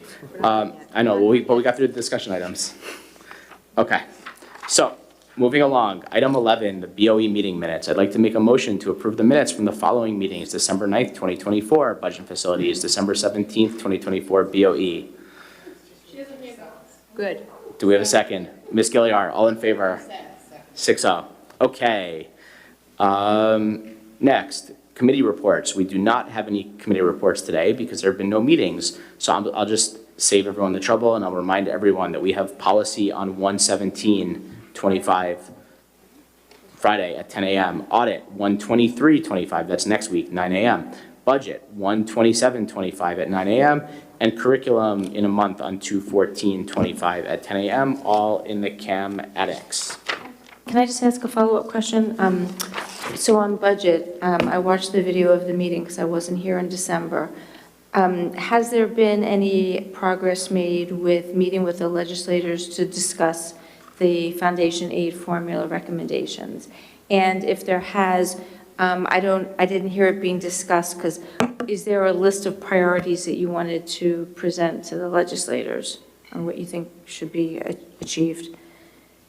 From the budget committee standpoint, the board approved it either the November or December meeting. December meeting, okay. I wasn't here for that meeting either, but I was on the budget committee. So they approved it for that. And the priorities that we established were solely based on foundation aid, just speaking to them at that point, and we were going to wait until everyone came into office to make those arrangements. So we have not yet reached out. Okay. So now we're at consent. Does anyone have anything to pull? I think Deborah did. Was it the Schreiber courses, I think? Yeah. 3.2.6. I just have a question. You want to ask a question? Yes. If Dr. Bear is here or Dr. Feeney. Dr. Bear is ready to answer your question. I'm sorry? Dr. Bear is ready. Oh, ask the question. So I can't remember what my question was. The question was, is there a demand for these classes? What was the decision behind adding these classes? Because I know at least in the curriculum committee meetings over the course of years, we were hoping for Honors 9, English and Social Studies to eventually make their way onto the list. So I was just wondering why these classes and why not Honors 9, English and Social Studies? So the course request process at Schreiber starts with teachers initiating that process. So it would have to go through that department chairperson, and then ultimately to the committee. So one of the things we were really prioritizing was a way to really refine and revamp some of our courses that we have. So for example, the first one, Modern Perspectives 1 and 2, would really be refining what the courses were previously as college reading and close reading short works. So when you have that term college involved, it sounds like a dual enrollment course, which didn't really reflect what the course was about. So in looking at that, that was really refining and adjusting. Some of the other things that I charged people who were coming forward with new recommendations with were really finding ways that we could fill in some of the gaps. So one of that would be having elective areas for our freshmen to reduce the amount of free time that they have, while our freshmen really enjoy the free time that they have in the building. We want to make sure that it's structured enough that they're filling enough holes so that free time can really be used effectively. Some other ways that we were trying to fill this in, there's been a higher demand for computer science. So you'd seen previously that we added a senior experience computer science that would go beyond AP Computer Science A and AP Computer Science principles. So now we're kind of filling that, the earlier side of that, so our freshmen would have an opportunity to learn more about computer science since we don't start our APs until 10th grade. Looking at that pre-calculus, calculus 1, this is where we had seen some areas of need where trying to go from algebra 2 to an AP computer science AB, which is a 6-day, so it would be meeting 6 out of 6 days in the cycle as opposed to a typical mathematics class, which would be 4 out of 6 days in the cycle. Trying to force that pre-calculus and getting all the way to an AP exam in May, where a typical course would already be struggling pacing-wise to get to that AP course in May. So looking at how can we do a dual enrollment option. As far as what the second part you had asked about, which is the honors, this is something we had talked about previously where fundamentally, philosophically, we like having the 9th graders in one large grouping. We are able to differentiate within that class setting, and that prepares students to have that on-ramp to the following year. Social studies, you have an option of AP Euro, AP World, or Global. And then on the English side, you have the Honors English, which also prepares you for AP Lang in 11th grade, or the standard English in grade 10. So that philosophically was something that we are still aligned with from the prior year. So the rest of the courses were filling in some other gaps. One more that I'd like to draw your attention to is that Taste of Technology, which is a new course offering that's really looking at sampling the 3 areas of tech, and that would be design, engineering, and transportation, which would be that auto tech side. One of the reasons that we were really excited about this course is not only does it introduce all of our students to different offerings than maybe they would have had in middle school, or especially auto tech, you think about that opportunity as not something that's offered everywhere. It's also accessible to all students, which means that students in our special education program and INVEST would be eligible to participate and really see if they'd like to delve in a little bit more. So that was something totally new and different that our tech team was really excited to bring to the table and to our special education students as well. And were there any courses that have rolled off? In other words, you've added courses, right, that have rolled off? We probably don't have to approve those, but I'm just curious. Correct. So that Modern Perspectives 1 and 2 is replacing college reading and the close reading short works. The pre-calculus, calculus 1 would be replacing that 6-day AP calculus AB. The modern band is replacing the music improv, and while it's not exactly a one-for-one swap, it time-wise, FTE-wise, fits the same thing, but it's more of that modern band looking at rock and roll in the 50s up to present-day music, and is something that's really in the forefront of what we're doing in music education. Strength and conditioning replaced advanced strength and conditioning, and they did revamp the course a bit so that we can hopefully get a higher enrollment, get more students who are interested in that course. So if you look at the course description, it's a little bit different. Yoga is replacing advanced fitness. Yoga was one of the units within advanced fitness, extremely popular. I had yoga in my last district. It is wildly popular, so we are looking forward to that one. And the rest of them are new courses.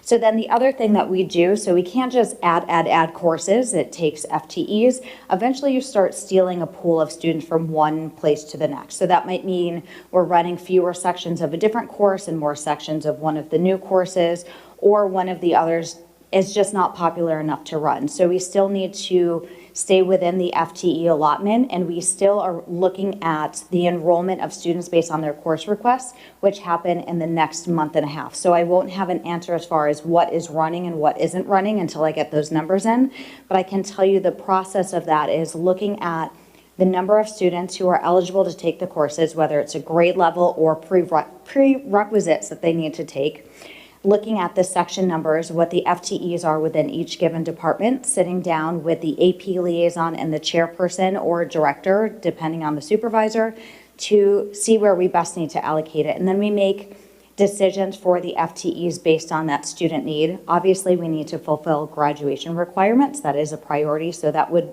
be prioritized over an elective if we had to make a decision as far as where to run an additional section, where to run one fewer section. And then, of course, we do have students who may sign up for in a class in large numbers and we can't fulfill that. So then sometimes it turns into that scheduling process luck of the draw where they have the alternatives that we could potentially place them into. So this is really just the start of a long scheduling process that takes months. Thank you. You're welcome. Any other questions?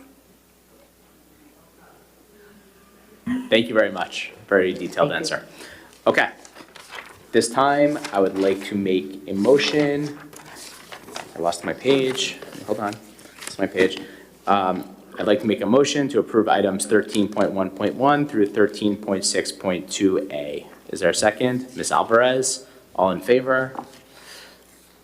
All in favor? All in favor? Okay. 6-0. The consent agenda is approved. I'd like to thank for their donations the SUSA HSA and the Blackboard Giving Fund. Okay. Switch. Thank you. Okay, on to item 14, another discussion item. It's a little earlier than we usually have it, but we tried to get the calendar, the proposed calendar on the agenda for approval tonight. So Dr. Shields, do you want to give us a little insight as to this year's proposed calendar? And then if there's any BOE questions, we can open to that. And if they like it, we can approve it early. Very good, thank you. Yeah, so for the community who's not aware, to develop the calendar for our school year, we sit down with leaders of the PWTA, we sit down with leaders of the Administrators Union, and we look at various scenarios and the pros and cons of each one of them. Of course, we're also looking at other districts' calendars along the way as well. After that, we will gain some consensus as to what we think the best calendar is for the year. And then we'll get some parent input on that as well, which we do through parent council. So for those of you who have not seen the draft, the proposal is that we start after Labor Day this year, and that the last day of school would be June 26th. Now, please know that the State Ed Department drives a lot of the parts of the calendar. For example, the Regents exams that take place in June have to be, have to fit within the calendar that we're proposing. In addition, we have parent conferences at the elementary level, and it's a balancing act of how many days off versus how many days we want to allocate for parent conferences. So this year's calendar that we're currently in has the 3 days in the fall and the 1 day in the spring. Now, the view on the spring parent-teacher conference day is that it's a point for check-in. If parents want to have a conference, then they can. But you should all know that parents can have a conference at any time of year. You don't need to wait till parent-teacher conference day. You can just contact your teacher or your team at the middle school or the guidance counselor at the high school and set up a parent-teacher conference if you ever want one. So I hope those are some of the highlights of the calendar. There's always the question of, do you take the Wednesday off before Thanksgiving? Do you have 2 weeks or 2 weeks minus 2 days at the end of December? And those conversations are had. It's all about how do we fit the number of days that we have into the calendar that we're proposing. Like this year, we have 180 days with students, and then we have 3 conference days for staff. So we've mimicked that number from one year to the next. And we're allowed to have 183 days, and that's a negotiated day that we have in one of our contracts in the district that we fulfill. Thank you. Thank you. Do any trustees have any feedback on the calendar? Ms. Gilliar? I wish I had no questions, but I have some questions. So can you talk to us a little bit about the legal requirements that bind us in terms of the last day of school, because I know for many, many parents, with school ending, on this proposed calendar, it's the 26th. It's been around that time for the last couple years. Historically, we've had some years where it's a little bit earlier. It causes a lot of problems for a lot of families in the community who send children off to camp. And we end up with situations where Weber graduation is after camp starts and things like that. And while it is a very privileged problem to have, it is a problem that is a real problem. And I think obviously parents are sending their kids to camp because they think it's a real benefit to the children too. Can you explain a little bit to the community what binds us to that last day and whether we would have any flexibility to deal with this problem at our level? Right, so we look very closely at the Regents schedule. The Regents schedule is provided to us well in advance, and Regencies take place right up through, I believe, the 25th, and then graduation is then, right after we're able to score those exams. So we need to accommodate the schedule that's dictated to us by the state for when they're giving Regents exams. Now, we don't have all kids taking Regents exams, so we are understanding that some students don't come to school those last couple of days if their families choose to prioritize sending their kids off to camp sooner. But we need to accommodate the requirements of the state. Okay, so question number 2 for me is the parent-teacher conferences. Again, we have two days scheduled sort of on the heels of Thanksgiving. We heard from the parent community that this was a very, very hard timing for working parents, but parent-teacher conferences are important. I just heard you say that parents can really have a conference with a teacher at any time. Is it archaic that we are attached to these parent-teacher conference days? And should we be having more instructional time and spreading out conferences over the course of a month? I'll put that as my probably unpopular question of the day, but should we really be thinking about a different structure for parent-teacher conferences? Because I think any parent who has experienced these probably feels similarly, which is it's very, very valuable to meet with your child's teacher and important and crucial. And also the elementary school conferences are way too fast to have the conversation that parents wish they could have with their elementary school teacher. Yeah, I mean, we spent a lot of time talking about parent-teacher conferences when we came together with administrators and teachers to create this calendar. Some of the feedback we get from parents is that, there's too many days where we're closed for parent-teacher conferences. But the other feedback we get from parents is that we really need dedicated time to sit and meet with our teachers and have meaningful conversations. So, we used to have the 3 days in the fall and the 3 days in the spring. And there has been a shift slightly in the spring where we still have them accessible, but they're not defined as 3 days like they are in the fall. So we've had different models. What we are recommending is that we replicate the same model we have this year for next year. But we did shift the parent-teacher conferences a little later into that first part of December, and we put it on either side of a weekend. We have done prior where it's like broken up a couple of days here and then another day there.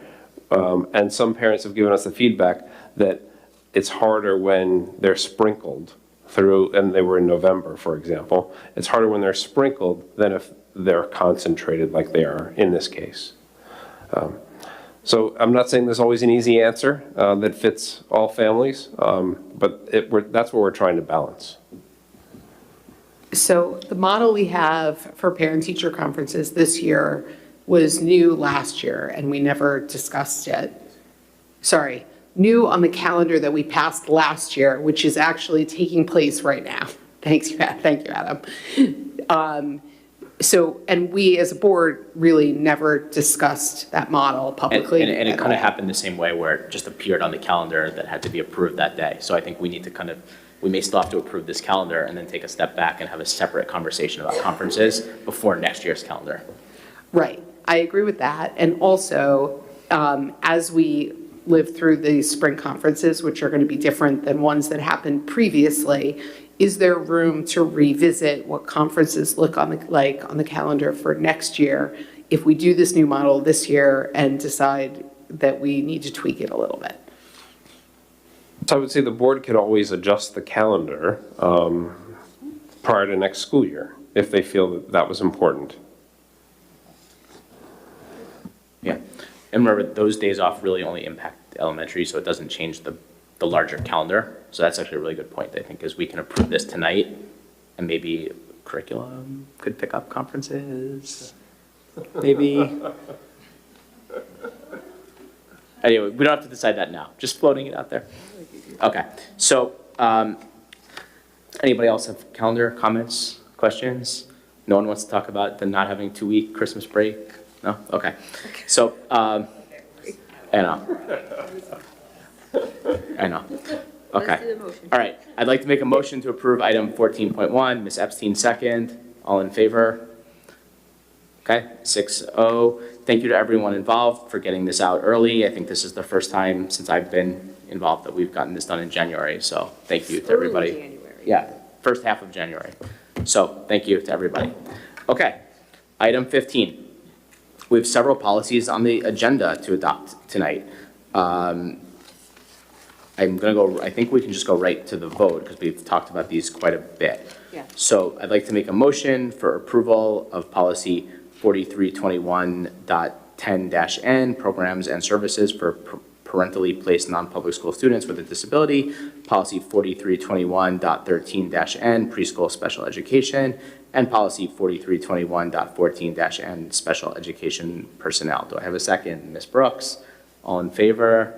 6-0, the policies are approved. And of course, eventually, when we finish all these policies, the Ns are going to drop off. The N just stands for NISBA as opposed to Port Washington because the numbers are all mixed up. Okay. We have no old business, so old business. Oh, no, sorry. Yeah.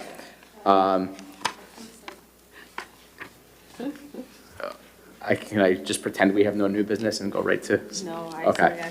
All right. Okay, we have a couple of new business items. I know Ms. Brooks wanted to. Yes, so the first thing is, I don't know if the community is aware, but there was a apparently very massive data breach of the Power Schools. Power School, thank you, yes.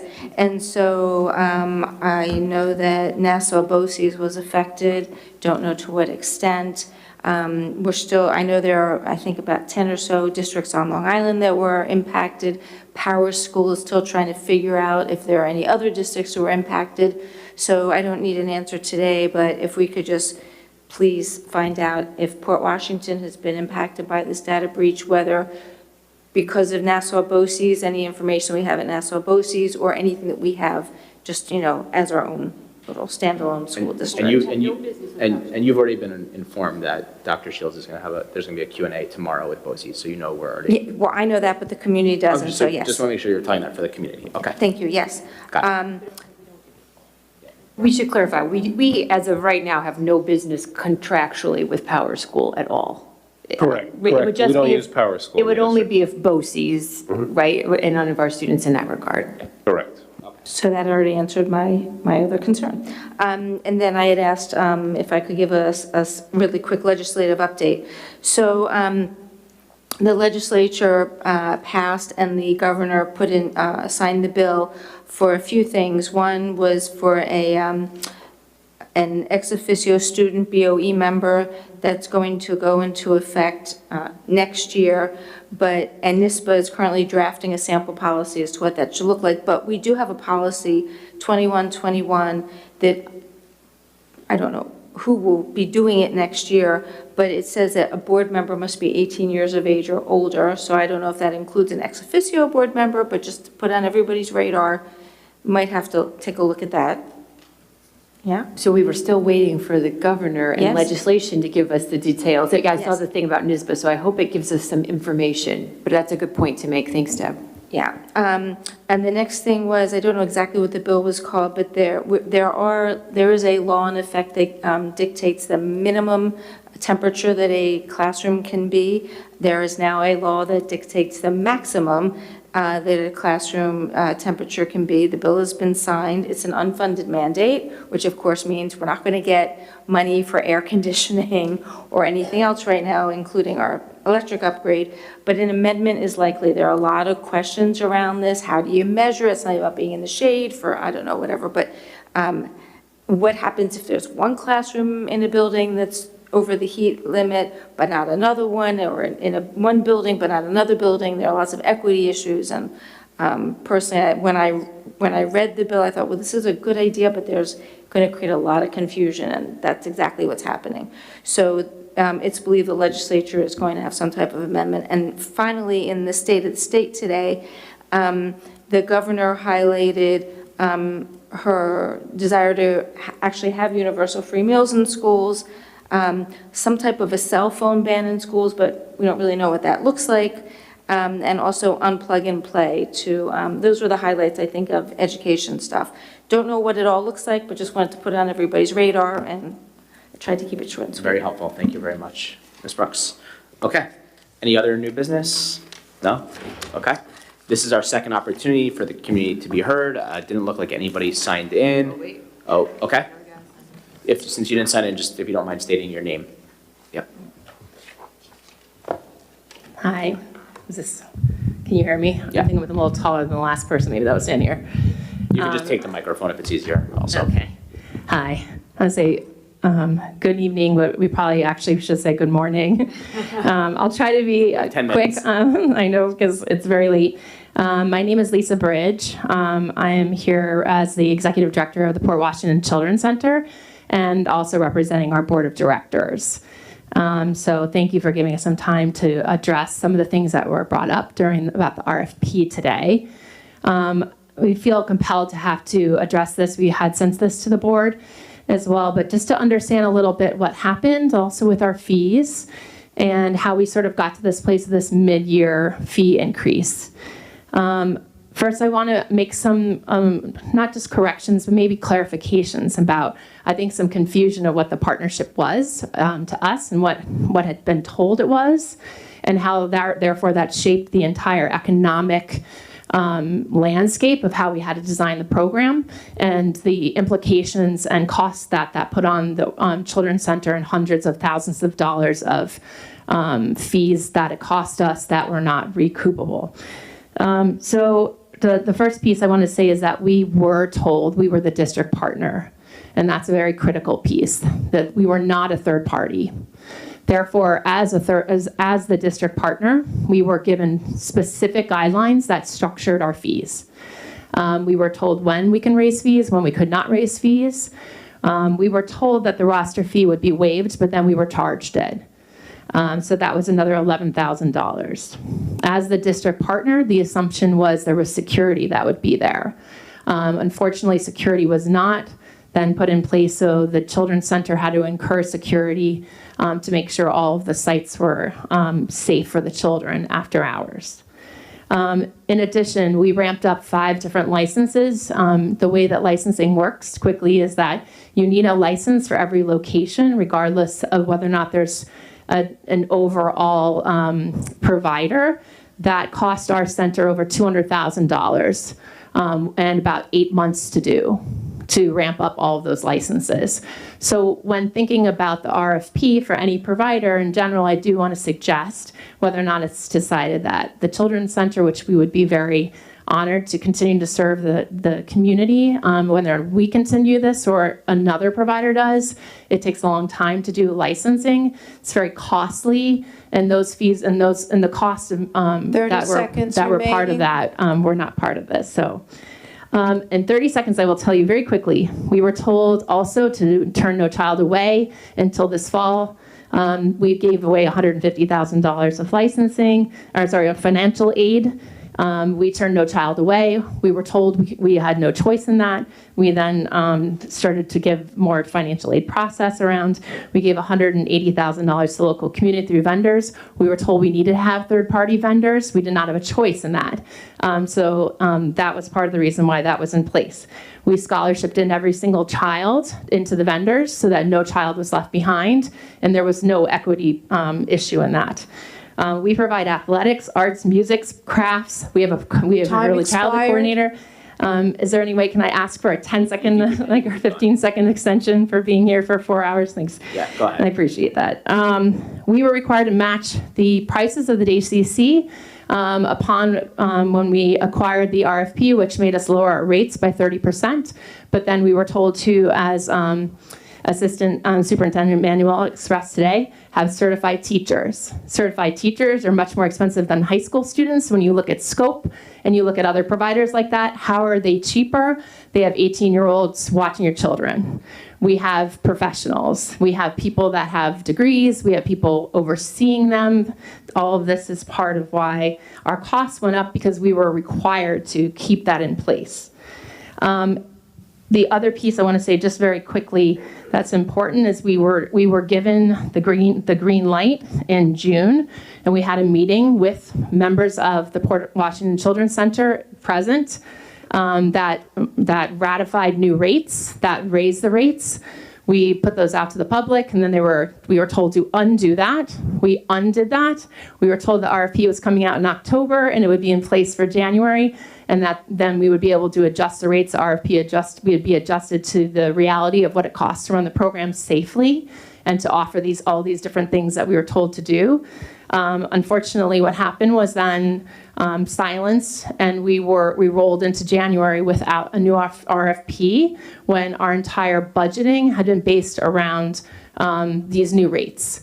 So that placed the Children's Center in a really difficult position with our families, because we had to raise rates in mid-year, which we would never want to do because the contract's expired.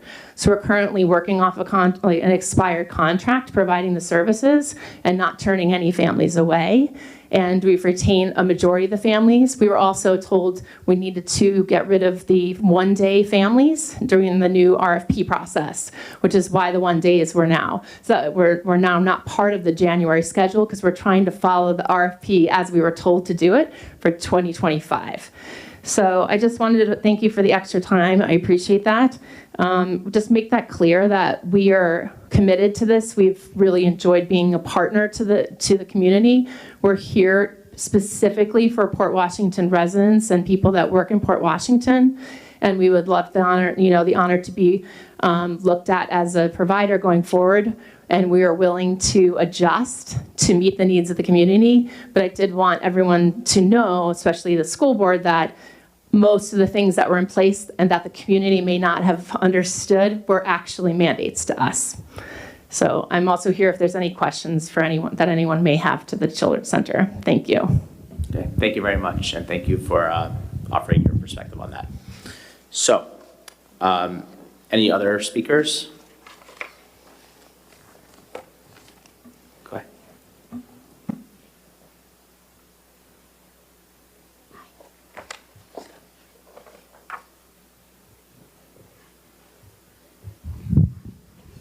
Hi, my name is Diana Delgado Collar.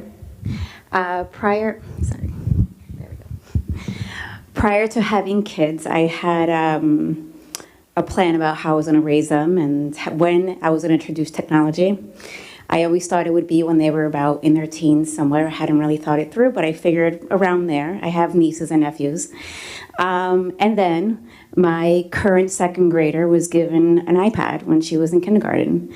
And then this year, my kindergartner was given a iPad as well at 4 years old, because when she entered kindergarten, she was 4. And so that decision to when and how we were going to talk about technology was kind of taken away from me. This, what I thought would be a family decision, was taken away from me. A group of parents and I worked on a petition 3 years ago about carrying iPads back and forth, shuttling, if you will. As a result, we got hundreds of signatures. Mainly it was due to their weight.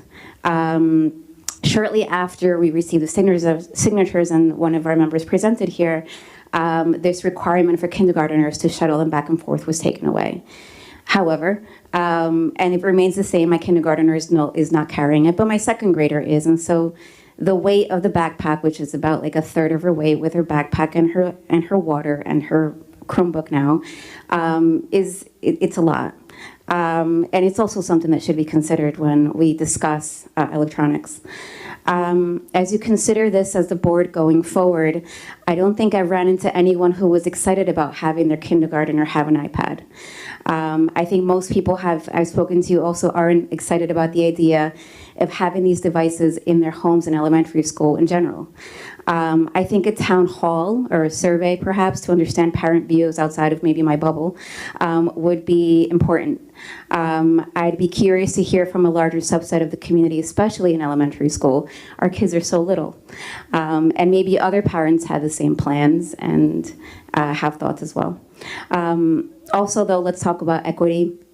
And same parents should control what happens in their home with devices they didn't ask for, comes from a place of privilege. Not everybody has the time, not everybody has the ability, the know-how, and I don't just mean tech, I mean the language skills or the understanding of technologies. This might be the first technology that they have ever seen because in their country, they didn't have one. 30 seconds remaining. Thank you. I'm gonna actually also ask for an extension, please. I appreciate that. I'm almost done. So making sure those, however, in the same vein though, some families do need electronics, and this might also be the only electronic device in their home, and it is something that maybe the whole family uses, and so those families should receive a device if they need to. In summary, I've heard it said that kids need to be exposed to tech because otherwise they will be lost in this advanced tech world.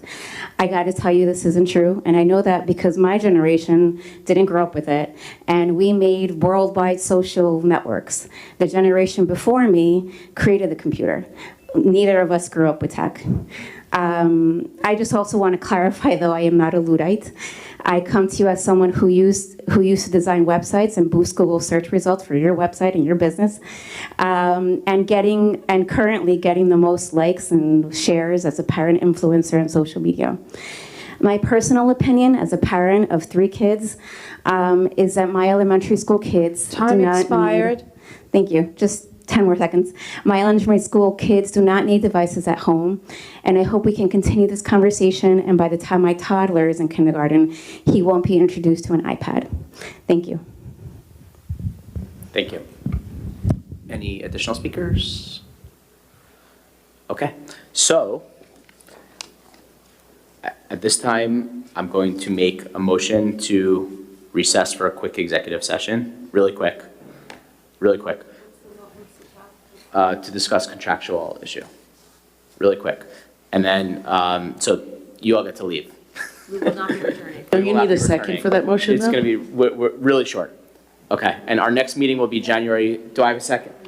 Yeah, I know. Do we have a second? Do we have a vote? 1, 2, 3, okay. 5-0, 5-1, 6-0, 6-0. Okay, really quick, guys. And our next meeting will be January 28th, but it's going to be a short meeting, like I said earlier, 8:30 starting.